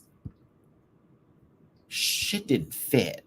And that was my problem. Like, I still think this looks absolutely fabulous. She looks good. However, that shit was falling, bro. Like, it was definitely like, whoop, whoop. Like, it just kept on falling. And I'm thinking to myself, it's so heavy that she can't even help it. Like, she can't even help it. So I kind of felt bad, but I was like, it's so beautiful. But I'm like, it's so big. It's so big. It's so big. Like, holy shit. But it was still pretty. I can't deny it. So I'm gonna still give her coots. She looks really good with red hair too. Yeah. I still have to give it a good score because she looks gorgeous. I just like this pose right over here. Chew mix. You were chewing this pose where you just leaned over and you were like, I was like, feel your fantasy. Feel it.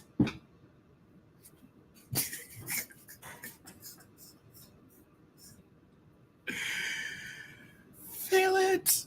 No.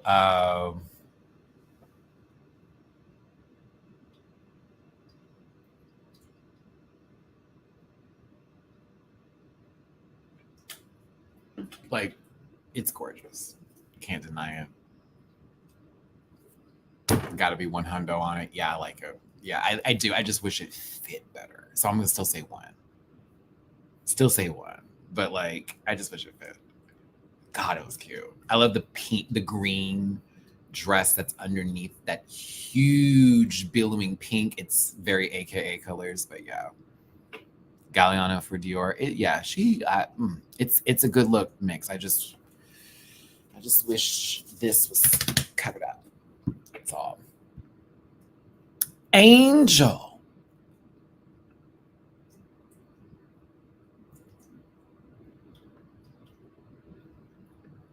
Angel.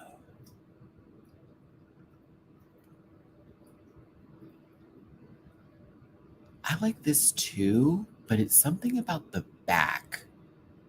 This piece right here from the back is it looks really off, but like everything else about this is really pretty.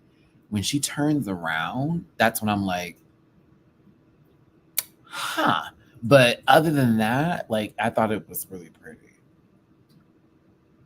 I kind of wish this wasn't blonde. I wish she did a different hair color because it washes her a tad bit with this lighting.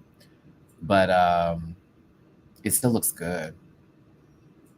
The back piece, I think, is supposed to represent like she's coming off the bed, like it's a blanket. So she's like lifting herself off the bed, but that is the background with the blankets and she's wearing the dress. So that's what I'm assuming. Because when she turns around, it's like full on like blanket. And it's like, oh, okay, I don't know about structure, but it's blanket. So I'm like, all right. But it still looked good. I just want her to have darker hair because this is the same issue I had with Mama Pow in the previous season, with sometimes that light, this very, very platinum blonde can wash a girl, and it's washing her right now. And that's my issue. But other than that, it's good. I got some tippy poos in my jar. Daniel, how you doing, my friend? Pre-birthday bash love. Thank you so very much for the tippy poo on my PayPal, baby. Thank you so very much, Daniel. I appreciate you. And Emmy, oh my gosh. Get you something nice to combat that stress or put this towards those bills, whatever brings your mind. I hate when it cuts me off or brings your mind the most space. Me. Thank you so much, baby. I appreciate the generous tippy poos for both of y'all. Thank you so much. I really do appreciate it. honestly. I really do. Like, honestly, thank you so much from the bottom of my heart.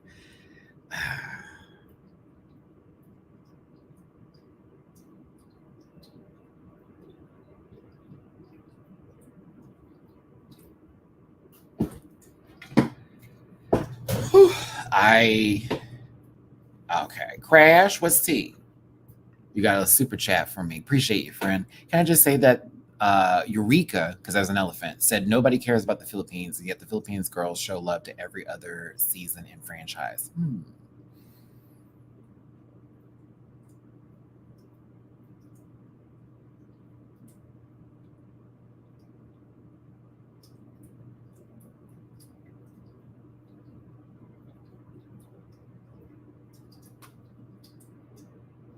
I'm not going to pay her anything since she can't pay her designers. How about that?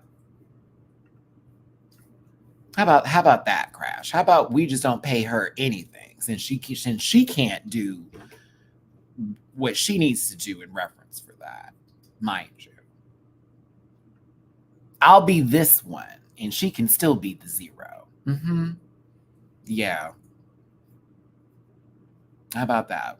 Here you go. So, on to people who we care about, on to people who do not have holes inside of their bodies that are portals to hell. On our way through, we're moving on to the next person. Oh my God, somebody who I do watch, Tita Baby. This was great. Tita, I need you to win, girl. I need something in your pocket. I need something in your pocket. I need something in your pocket. I need it now. I need something in your pocket. I need her to get something.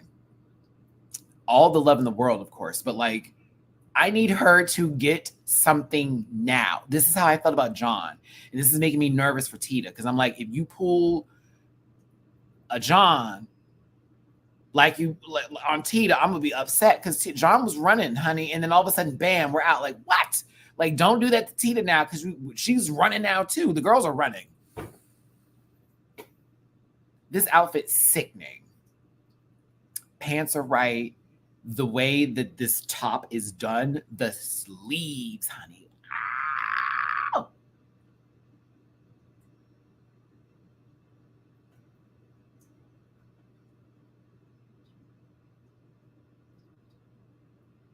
Oh, the sleeves. Oh, those sleeves were nasty. I was like, yo, when she was walking, they were just bouncing. I was like, ah.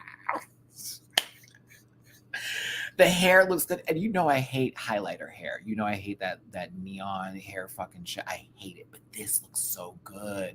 And she looked like she's giving me a rich auntie that never had kids, that everybody always depends on, but she'd be like, fuck y'all hoes. She'll show up for the kids though. Her nieces and nephews are paid, girl. They're always having good Christmases, birthdays, holidays. She take care of her babies. Okay? But her brothers and sisters, fuck them hoes. Y'all wasn't taking me up in school. You let mommy talk to me any kind of way. So now she got the nice house in the good neighborhood. Yeah.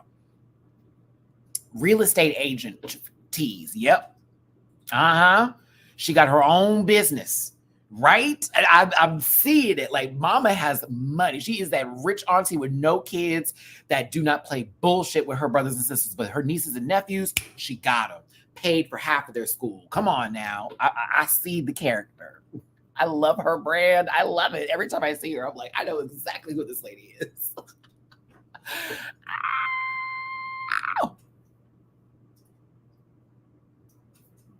I'm sorry, who made this lie up? I just wanted to defend Tita for a second here, because people were saying that she deserved to be called out for the same brand like Angel and Jay Quinn. I'm sorry, what? But Tita has variety, which is why her brand works. Listen, Angel is a sex kitten and Jay Quinn's an apple-headed dum-dum. And so Tita, why it works for her is because Tita's brand isn't just auntie on one note, it's auntie on multiple levels.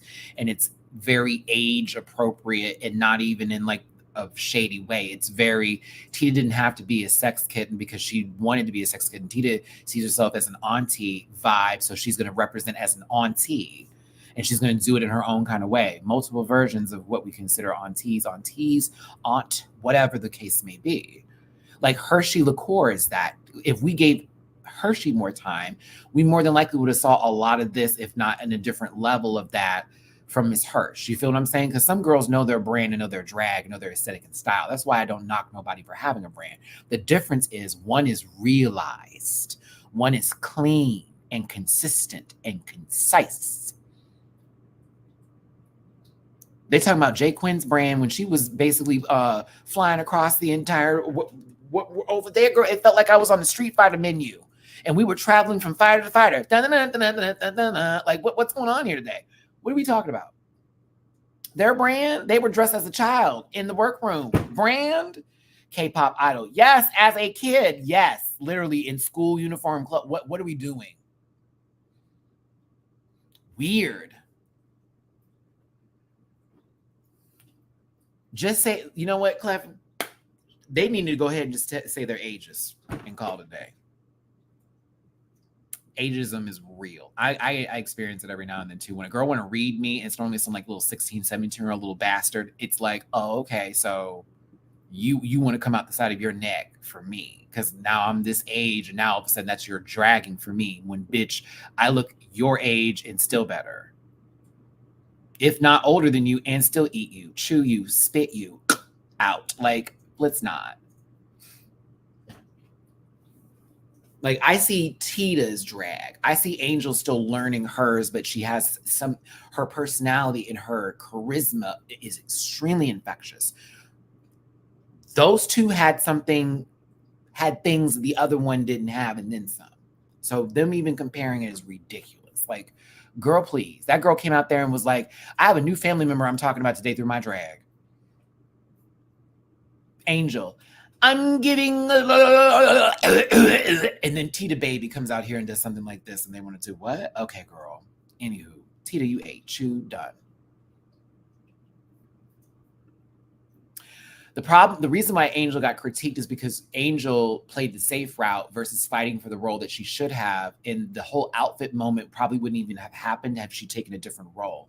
It basically made it look like she was taking a safe route after that win, and it's like, okay, girl, we're going to need you to turn up the heat because we see you. And there are other girls who are also competing who are just as much on fire as you, but your charisma is not going to keep you here as long as you want it to, is what that was. And even when they were doing the whole, like who's going to be lip syncing and all that. And when Angel's like, oh my God, thank you for saving me. She's like, wait, not yet. That was a moment where I could tell Mama Powell was like, girl, watch it. Like, you are not safe. You are not that puss. Like, it's not that deep. You need to calm the fuck down and you need to get right back to it. Cause like, it's not what you think it is. That's how I received it. But pop star bench chop. She was in the blanket. Why didn't she just keep this? I actually thought this was fine. To me, this was perfectly fine.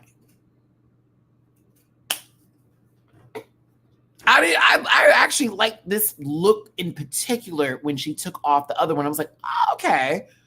I was like, this is fine. This was 2 for me. Now then.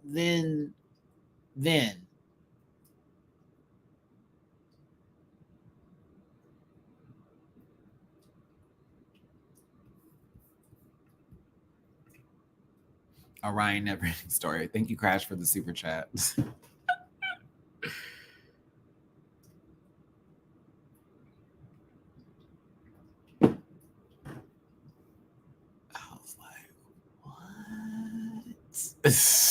I was like, what is going on? You took off a nice outfit and put this on. Oh, okay. I refrain from voting on my dear bitch Allison. That just may be the way to go. That just may be the way to go.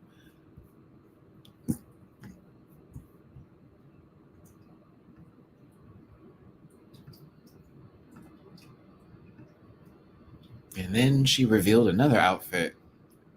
It's the nightgown. Like, this is like, we're gonna go outside and kick some shit on the street, and then now we're gonna go to bed with shit in between our toes.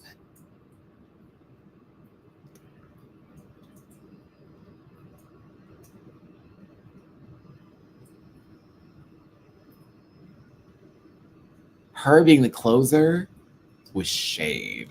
Her being the closer was so fucked up. I was like, why would you let her close this? Oh my God. Why would you let her close that? Then goes back there to go to sleep. I said, sweetie, if only you knew. If only you knew. Oh. See, you had a job today though, Mama Pal. Because that face, this face here, told me that baby girl was gonna go home. We were gonna get to lip sync and then maybe see something different. But beneath those contact lenses, those soulless whites, you got this here. I said, oh no, she gone. That's it. Out the door. Out the door.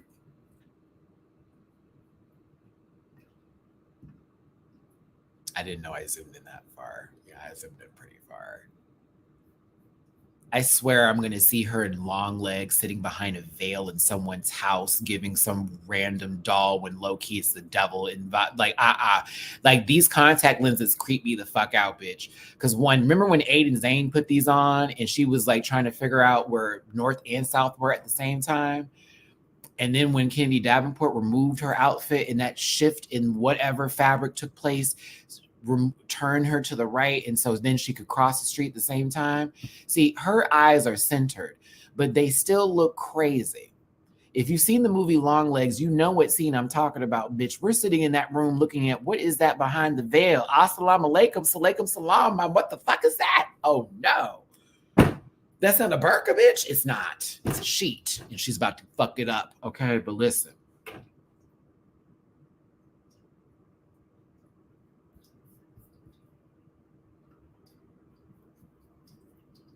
You show right. This is a boule eye. This is a boule eye. So then they don't see color.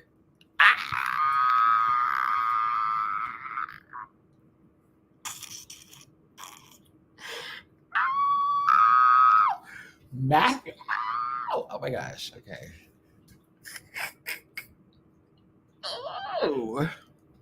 Shout out to those who remember that tea that Meatball spilled, bitch.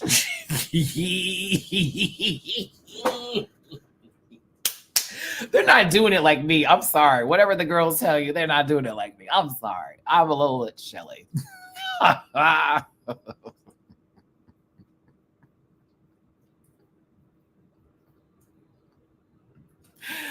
Oh my gosh.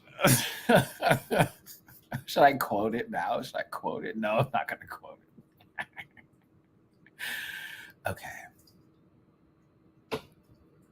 Tops and bottoms.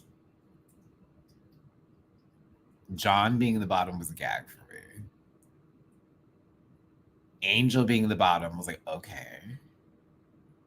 And then Popstar totally made sense for their outfit. Like the Rusical itself, I don't think was the main factor in a lot of this.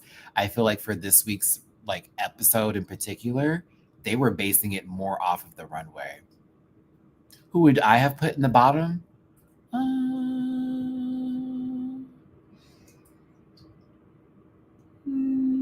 They didn't even talk about Mix Chanel's dress falling off of her like that. They were so kind. I hated that. To be fair, it sucks to say this. I wouldn't have wanted to send anybody home this week, but we've already saved people 2 weeks. You know what I mean? There was already a week where no one went home, and there was another week where somebody else, like Angel, got saved, right? This is kind of the week where I would go, oh, it's really just the runway. I don't know if I want to even review this because we can't even go into the Rusical because everybody did a good job. John to me, I don't think John deserved it for their performance. They really didn't have that many lines to do anything with. And when they were supposed to be like bubbles, basically from the Powerpuff Girls, they did bubbles. So I was like, eh. Maybe her outfit was the reason for John and the pant part of it. Angel just came from a win, so it's going to be kind of tough to put her in the bottom right now, even though technically, I don't know, some his track records are really tough right now because everybody on this stage, except for Mix Chanel, has a somewhat decent track record. Popstar bench was literally safe for the majority, if not all, the competition. And John was, but also placed high for the most part. Zimbading was high in the beginning, safe all the way through. And then Angel, safe all the way through recently with a win. And then you got Mix.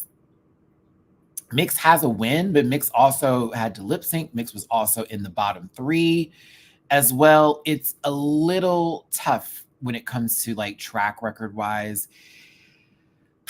I think Angel and Mix would probably be closest to each other because they both have a win and they both also have had to lip sync for their lives. Yeah. Oh no. Pop definitely needed to be in the bottom. And for me, it's probably going to be, I guess if we're just doing this based off of the runway in particular,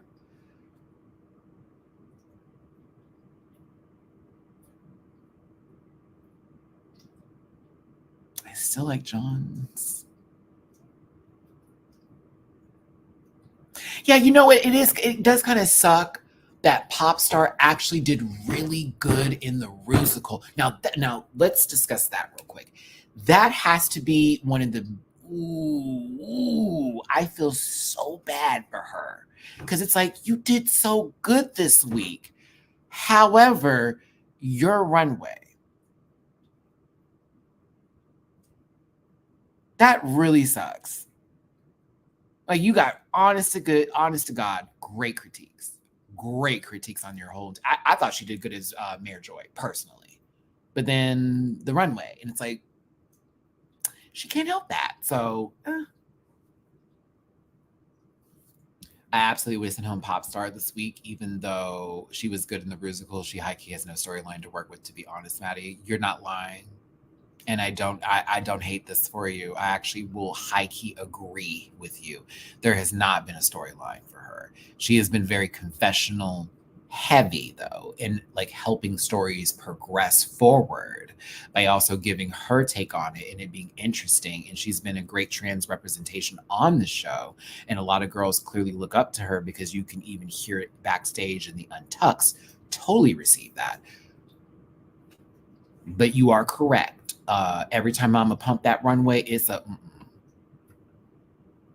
she can do good in the challenges, but it'd be like I also want to give some love to Mix Chanel going on television and giving your status is beyond brave.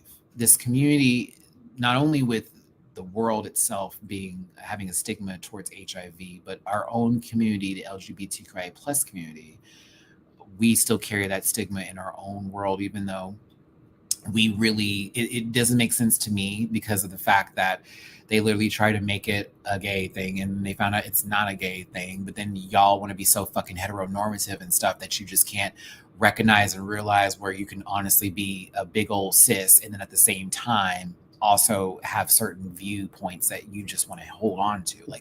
You can be both of both worlds, but you also need to recognize that if you are undetectable, that means untransmittable. One more time.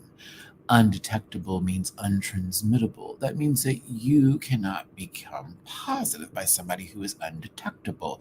You can literally look this up. There is research that you can do on this. I have held workshops with Reach LA before. Matty-Rants held workshops with Reach LA.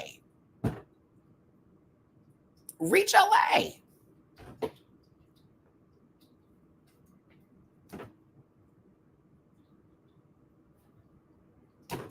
There's prevention, there's treatment. It's not a death sentence. There's so much that you can do. You can take PrEP. There's a lot. There's a lot that goes with it. So I understand even in the States with America, it's a big deal when anybody does that because they will be attacked later, no matter what. you sharing your story, your journey, everything, no matter what happens, someone is going to say that you're sick. Someone's going to wish ill on you or wish you dead or be like, you're about to die. And yes, they do it every time. They never change. And it's always normally these young little motherfuckers out here thinking they can do anything they want to do, or it be some little asshole that is very ignorant or whatever. So I'm asking y'all, as people who are in this community, show everyone love no matter what, and educate yourself when it comes to this topic and when it comes to these things. I have lost friends who did not want to go get treatment because they were afraid of what everybody was going to say about it. I have friends who are also positive that are undetectable, who have been living for over a decade and some change in full relationships with partners that are also not positive, and they're not transmitting it back and forth. You feel what I'm saying? So like, I was appreciative of Mix having this moment, but I was also nervous for her because I'm like, I want her to receive the love, but also understand that what she did was a big step in her own life journey, but like not to receive and take in anybody's disgusting, nasty comments, because it's coming. But it's a big deal, and I'm proud of her for doing it. And for anybody who is positive or is undetectable, or say if you're just positive, you're trying to be undetectable, keep taking your medicine, keep taking care of yourselves. And there is community and support groups all over for you. You are not alone in this world, okay? Matty was handing out condoms not too long ago over there in Los Angeles, girl, talking about safe sex, as well as going over STIs and STDs and stuff like that. And a lot of people do not know what's going on. They have no idea what's happening in their bodies or what's happening inside of them. They're assuming my tummy hurts today, or this and this is happening. It's like, okay, there are free clinics. You can go get tested. You can go check yourself out. Do yourself that favor. If you find out you're positive, it is not the end of the world. Now it's time to do the next big steps, and that's what you got to do. But I have friends that work with like Gilead and also through other advocacy programs that help people. As a matter of fact, Blake works in that field of like making sure people get their medications and making sure that people are getting tested. Blake does that for a living. Okay. Another reason why it's like when you talk to me about my folks and my friends, and I'm like, girl, what the fuck are you talking about? Like this, that, and the other. Like, Blake works in that field. I know Dooley has also worked in there. I've worked in there. I know that Jamar has done his own sort of thing in reference for like going out and having people get tested and stuff like that. As we in our community, as people, I think we should all be very much aware of what's going on, but also be educated on it so that we know how we treat people with respect and with some love. And you just would be so surprised. I mean, you really wouldn't, but like, there have been a lot of conversations I've had in the past when I was younger and I didn't know any better about like HIV and AIDS and this, that, and the other, where people were just saying some of the most fucked up shit, have no idea anything about it, out there just doing whatever, right? And it'd be the same folks years later end up positive or possibly lost a loved one or possibly, oh, well, I don't know what, and it's like, it's time for you to do your research. It's time for you to figure out what's going on in this world. You want to have fun? Okay, then learn what having fun looks like. Learn what it could happen when having fun. Just, educate yourself. I feel bad. Let's get back to this here with Popstar, because again, this is Popstar getting great critiques, but it's also like, you had a bad runway. Ooh, we can't do this no more. And I'm like, I mean, what were we supposed to do about this? Because it's like,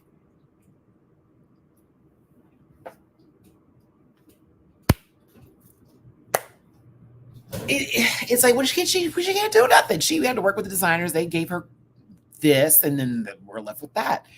Now, before we get to Untucked, let's talk about when Zimba Ding found out she won, and let's look at Kiana's face.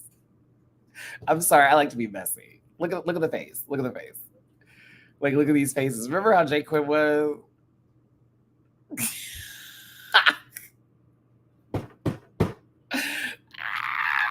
I love it when production is so messy. They do these wide shots and not the close frames so they can see what everyone else's faces in the back were giving. Because mind you, and we haven't even seen Untucked yet. Okay. And this let me know something happened. I was like, something happened on Untucked. Something happened because there's no way. Why are we making faces? It was so funny. No, she was just drunk. She was drunk. There was something about Untucked I did not like about what Zimba Ding did to Kiana in that moment with Precious Paul and Nicole, and it felt like I'm gonna have someone seek out and hit you on my behalf because you attacked me, and now I'm gonna let everybody know that you attacked me. It was really weird. I didn't like that. That part bothered me. I'm like, little girl, handle your own fucking shit. Like, you literally were just told, well, how did you like your critiques? And then you brought up someone else's critique that is not even a judge, to have Precious be like, you guys, you shouldn't do it. And I'm thinking to myself, Precious, have a seat, because you got told some shit and Kiana's like, nah, don't do that. And now you're trying to, I was like, oh no. I was like, oh, no. See, this is what happens when you bring someone that's not even in this equation into this argument and didn't need to be. I thought that was crazy.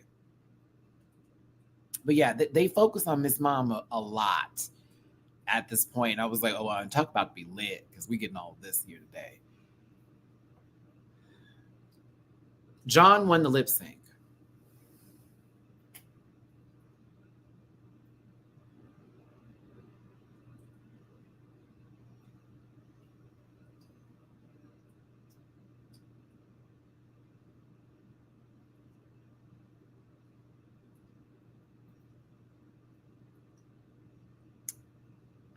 I'm like, I love how I'm just finished. Y'all.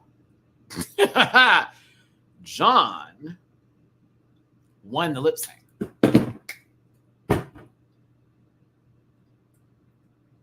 The end. Yeah, very that, Purple Eater. The end. I saw one person doing a whole lot, and another one that I felt was actually adding levels to the song for me. That's where I was more so inclined to. I'm not hating on Popstar.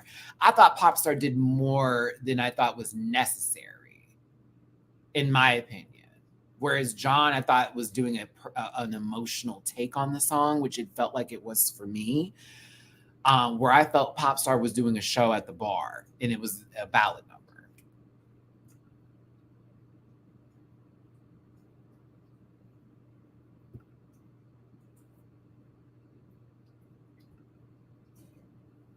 Then we had an outfit reveal into another outfit that was okay. I was like, oh, okay. So we had more mediocrity underneath there.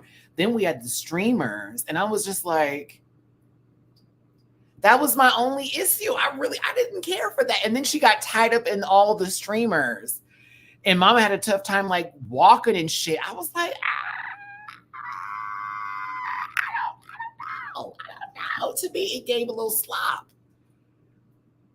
It gave a little desperation, which you are wanting to stay. But I thought something about John feeling more in control of the song for me registered in my heart, especially with a ballad. I don't ever go for like the big gusto moments with like a ballad. You don't have to throw shit at me. I just want to see you like emote and convey and give your interpretation of where it feels like it may be a little personal. So I'm not mad. Bye, Johanna. I like Popstar. I just was like, ain't no way. I was like, oh, so John's taking it. That was the first thing I said. I said, oh, John taking it. John got it. That's what's up. I was like, oh, John got it. That's what's up. That's what's up.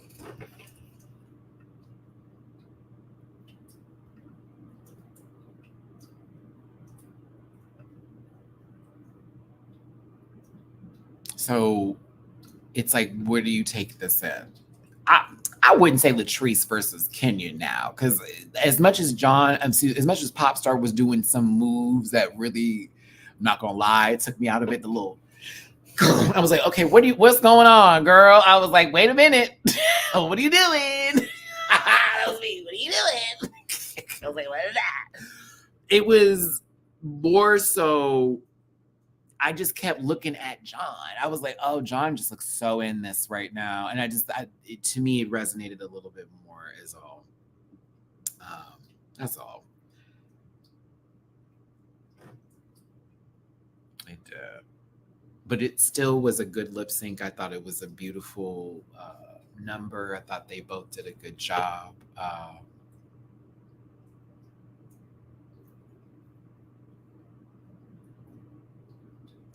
liked it.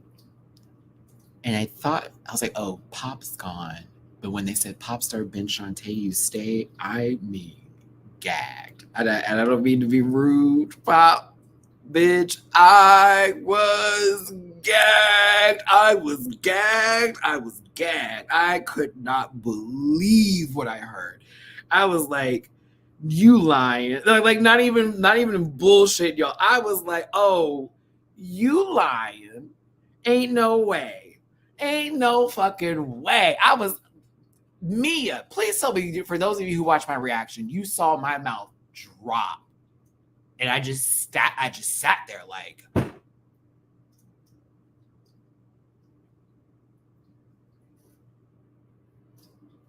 because it was like, I don't want to be mad. Z, I was there too. I was there too. I was like, okay, so they're gonna have to save John because John did so well in the lip sync. And look at John. Look at John. Like, look at John. That was me. Look at the Fetalaga. Look at my Johnny. Look at John. Look at my little John. I was like, come on, baby. There's no way we're sending her home. And then she's like, sashay away. I'm like, what? What? I was like, she was on the trajectory to go. She was on the trajectory. She was right there. Girl was having some good fucking weeks, bro. She was having some good weeks. Couldn't believe it. Couldn't believe it. The actual cute one, Jay Quinn, the actual one that gives cutesy ootsy, yes, that girl is a limit. Couldn't believe it.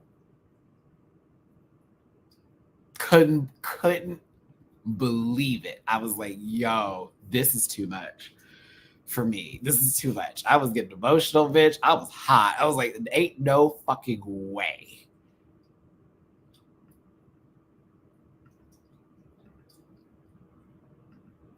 They gave her a standing moment. Jiggly stayed seated for reasons we know about already. She talked about it when she's been in the live chat. Mama had surgery, so she's like, yeah, you're going to see me moving a lot, Matty. But that was a beautiful moment. I thought she had a really funny way of exiting and just, choose love, choose kindness. Are you sure you want to send me home? And I'm thinking to myself, yeah, make the decision. Keep her there, please. Keep her. Come on, bring her back. Bring her back.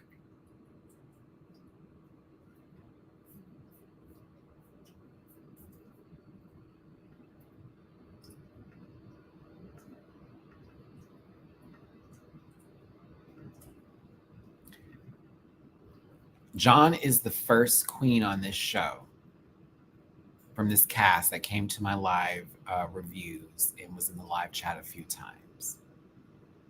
And so I appreciate you, John. You will always have a special place in my heart, but also because you shared something on television that was heartbreaking, something that is personal to you that I also was able to relate to. So your story helped me even mention it because I had kept that to myself for quite some time. Thought I was going to hold that to the grave, baby.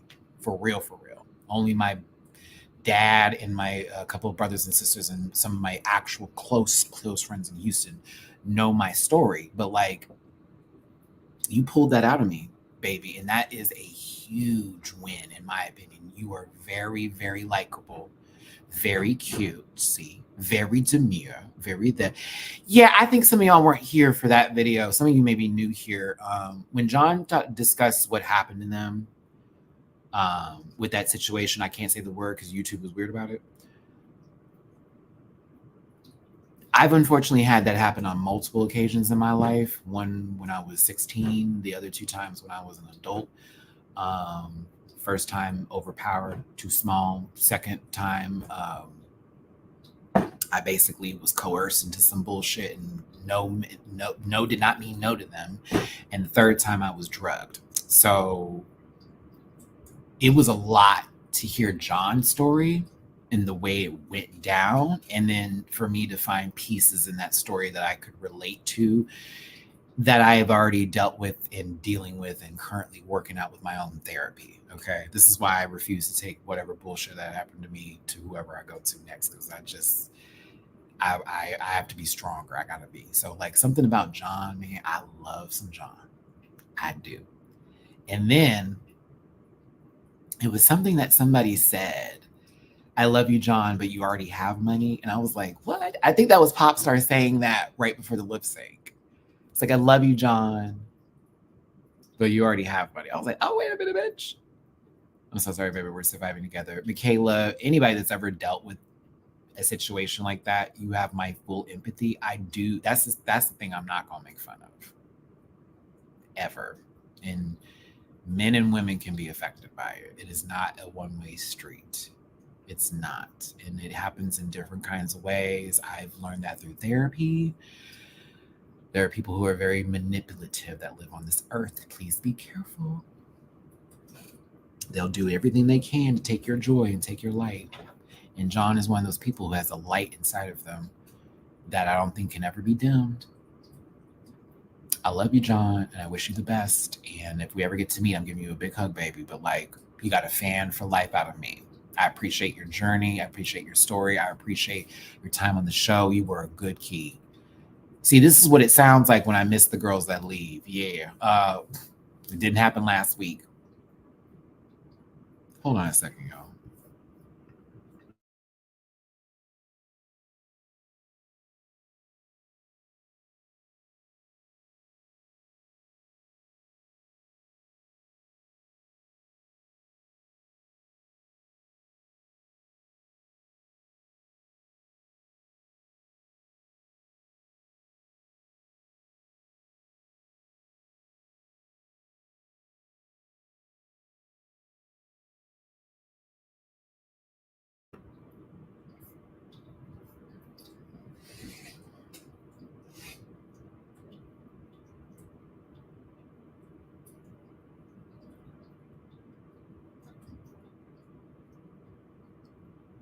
All right, we're good. No, it was not a spam call. It was my delivery driver asking me about my order and like, why is there multiple of it? And I'm like, because I want to get multiple of it. Why did you just put 4 of it? I said, because it wouldn't allow me to. So I put 4 of the same item so you would know I want 4. Oh, because if I could have done 4, I would have just put 4.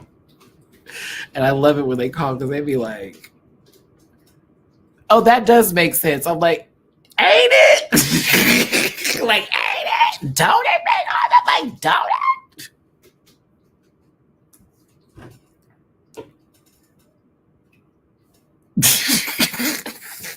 It's only happened 3 times. 3 times using that delivery service. I've had them call and go, can I ask a question? And I'm like, go ahead, baby. Because I know what you're going to ask me. And it is going to be stupid. John's Sacheway speech is so heartfelt. I can feel the hurt in her utmost gratitude. I love hearing that word. I can only hear Melinda's voice saying it for everything she experienced and the sisterhood she gained. I think, John, they need to be calling you girl. And you live in the States too? Oh, they need to be calling you. They do. They need to be calling you. Hi, World of Wonder. She's in the States, mama. She around the corner too. What, San Francisco? Oh, so she in a high tax bracket city. Call her for shows, please. I would like to see her back on my TV again. Thank you. She's a sweetheart. Like, she's one of the girls who's a sweet pea, and like, we don't need her for bullshit. Does that make sense?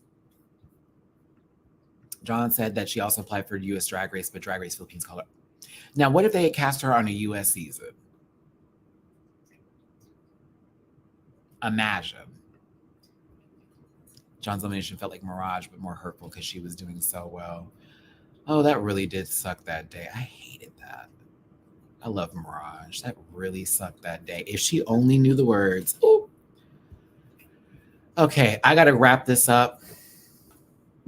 But Untucked, I talked about this already, but like to do it again, I don't think this was as deep as it was supposed to be. But at the same time, it felt like Kiana was going in a little bit, and it was kind of like, girl, why are you doing all that? I was real confused. I said, oh, she must be drunk. Like everyone was saying, Maddie, she's drunk. She gotta be drunk. Because she was just cheesing and just talking and just wah, wah, wah. And I was like, okay, she is feeling it right now. And so everything that she wants to say is just gonna come out. Zimba Ding was pissed. But at the same time, I'm like, Zimba, you did this to Udipota on episode 2. High key. We were shocked that you got good critiques. Not trying to be shady, girl. I'm just saying, like from what I saw, that's why I was like, this is the return. This is literally your turn now. This is how this goes. I thought this was crazy. I was glad that Tita stepped in and was like, okay, now whoop, whoop, whoop, whoop, and like had her back a little bit. But Zimba took this really to heart, and I thought that was kind of like, this is too much. Appreciated Mix giving the conversation. She let the girls know about her status and what she said online. And then Precious Paul and Nicole comes to the back. And it's like, she's there to just send some love and everybody be this, that, and the other. And Zimba Ding is still thinking about how Kiana said that she didn't deserve to win because she said her mouth wasn't matching up with the lyrics. And Zimba then makes the moment about Kiana. Well, somebody had something to say about me, not da-da-da-da-da. Who Kiana? I'm like, what? You was a little motherfucker, aren't you? You was a little bitch. Oh, you was a bitch, Zimba. I mean, it was good because that was great TV. But I'm like, oh, you are a bitch. Kiana, that's actually not what happened. What really went down, and then you got Precious Paul and Nicole trying to explain to Kiana like how to act. And then you got this lady over here just eat. I said, this is crazy. This is crazy. Good TV, but this is crazy. To then like, not wanting to talk to her. I'm so mad right now with everybody coming to her like aid, and then fucking Kiana just cheesing, just smiling at her. Like, what the fuck? It was good. It was good. I enjoyed it. It was great TV. It was awesome. Okay.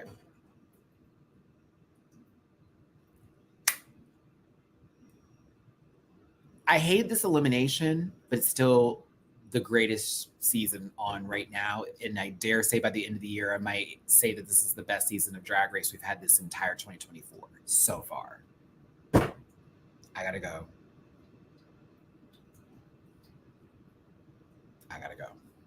But I appreciate y'all for tuning in today.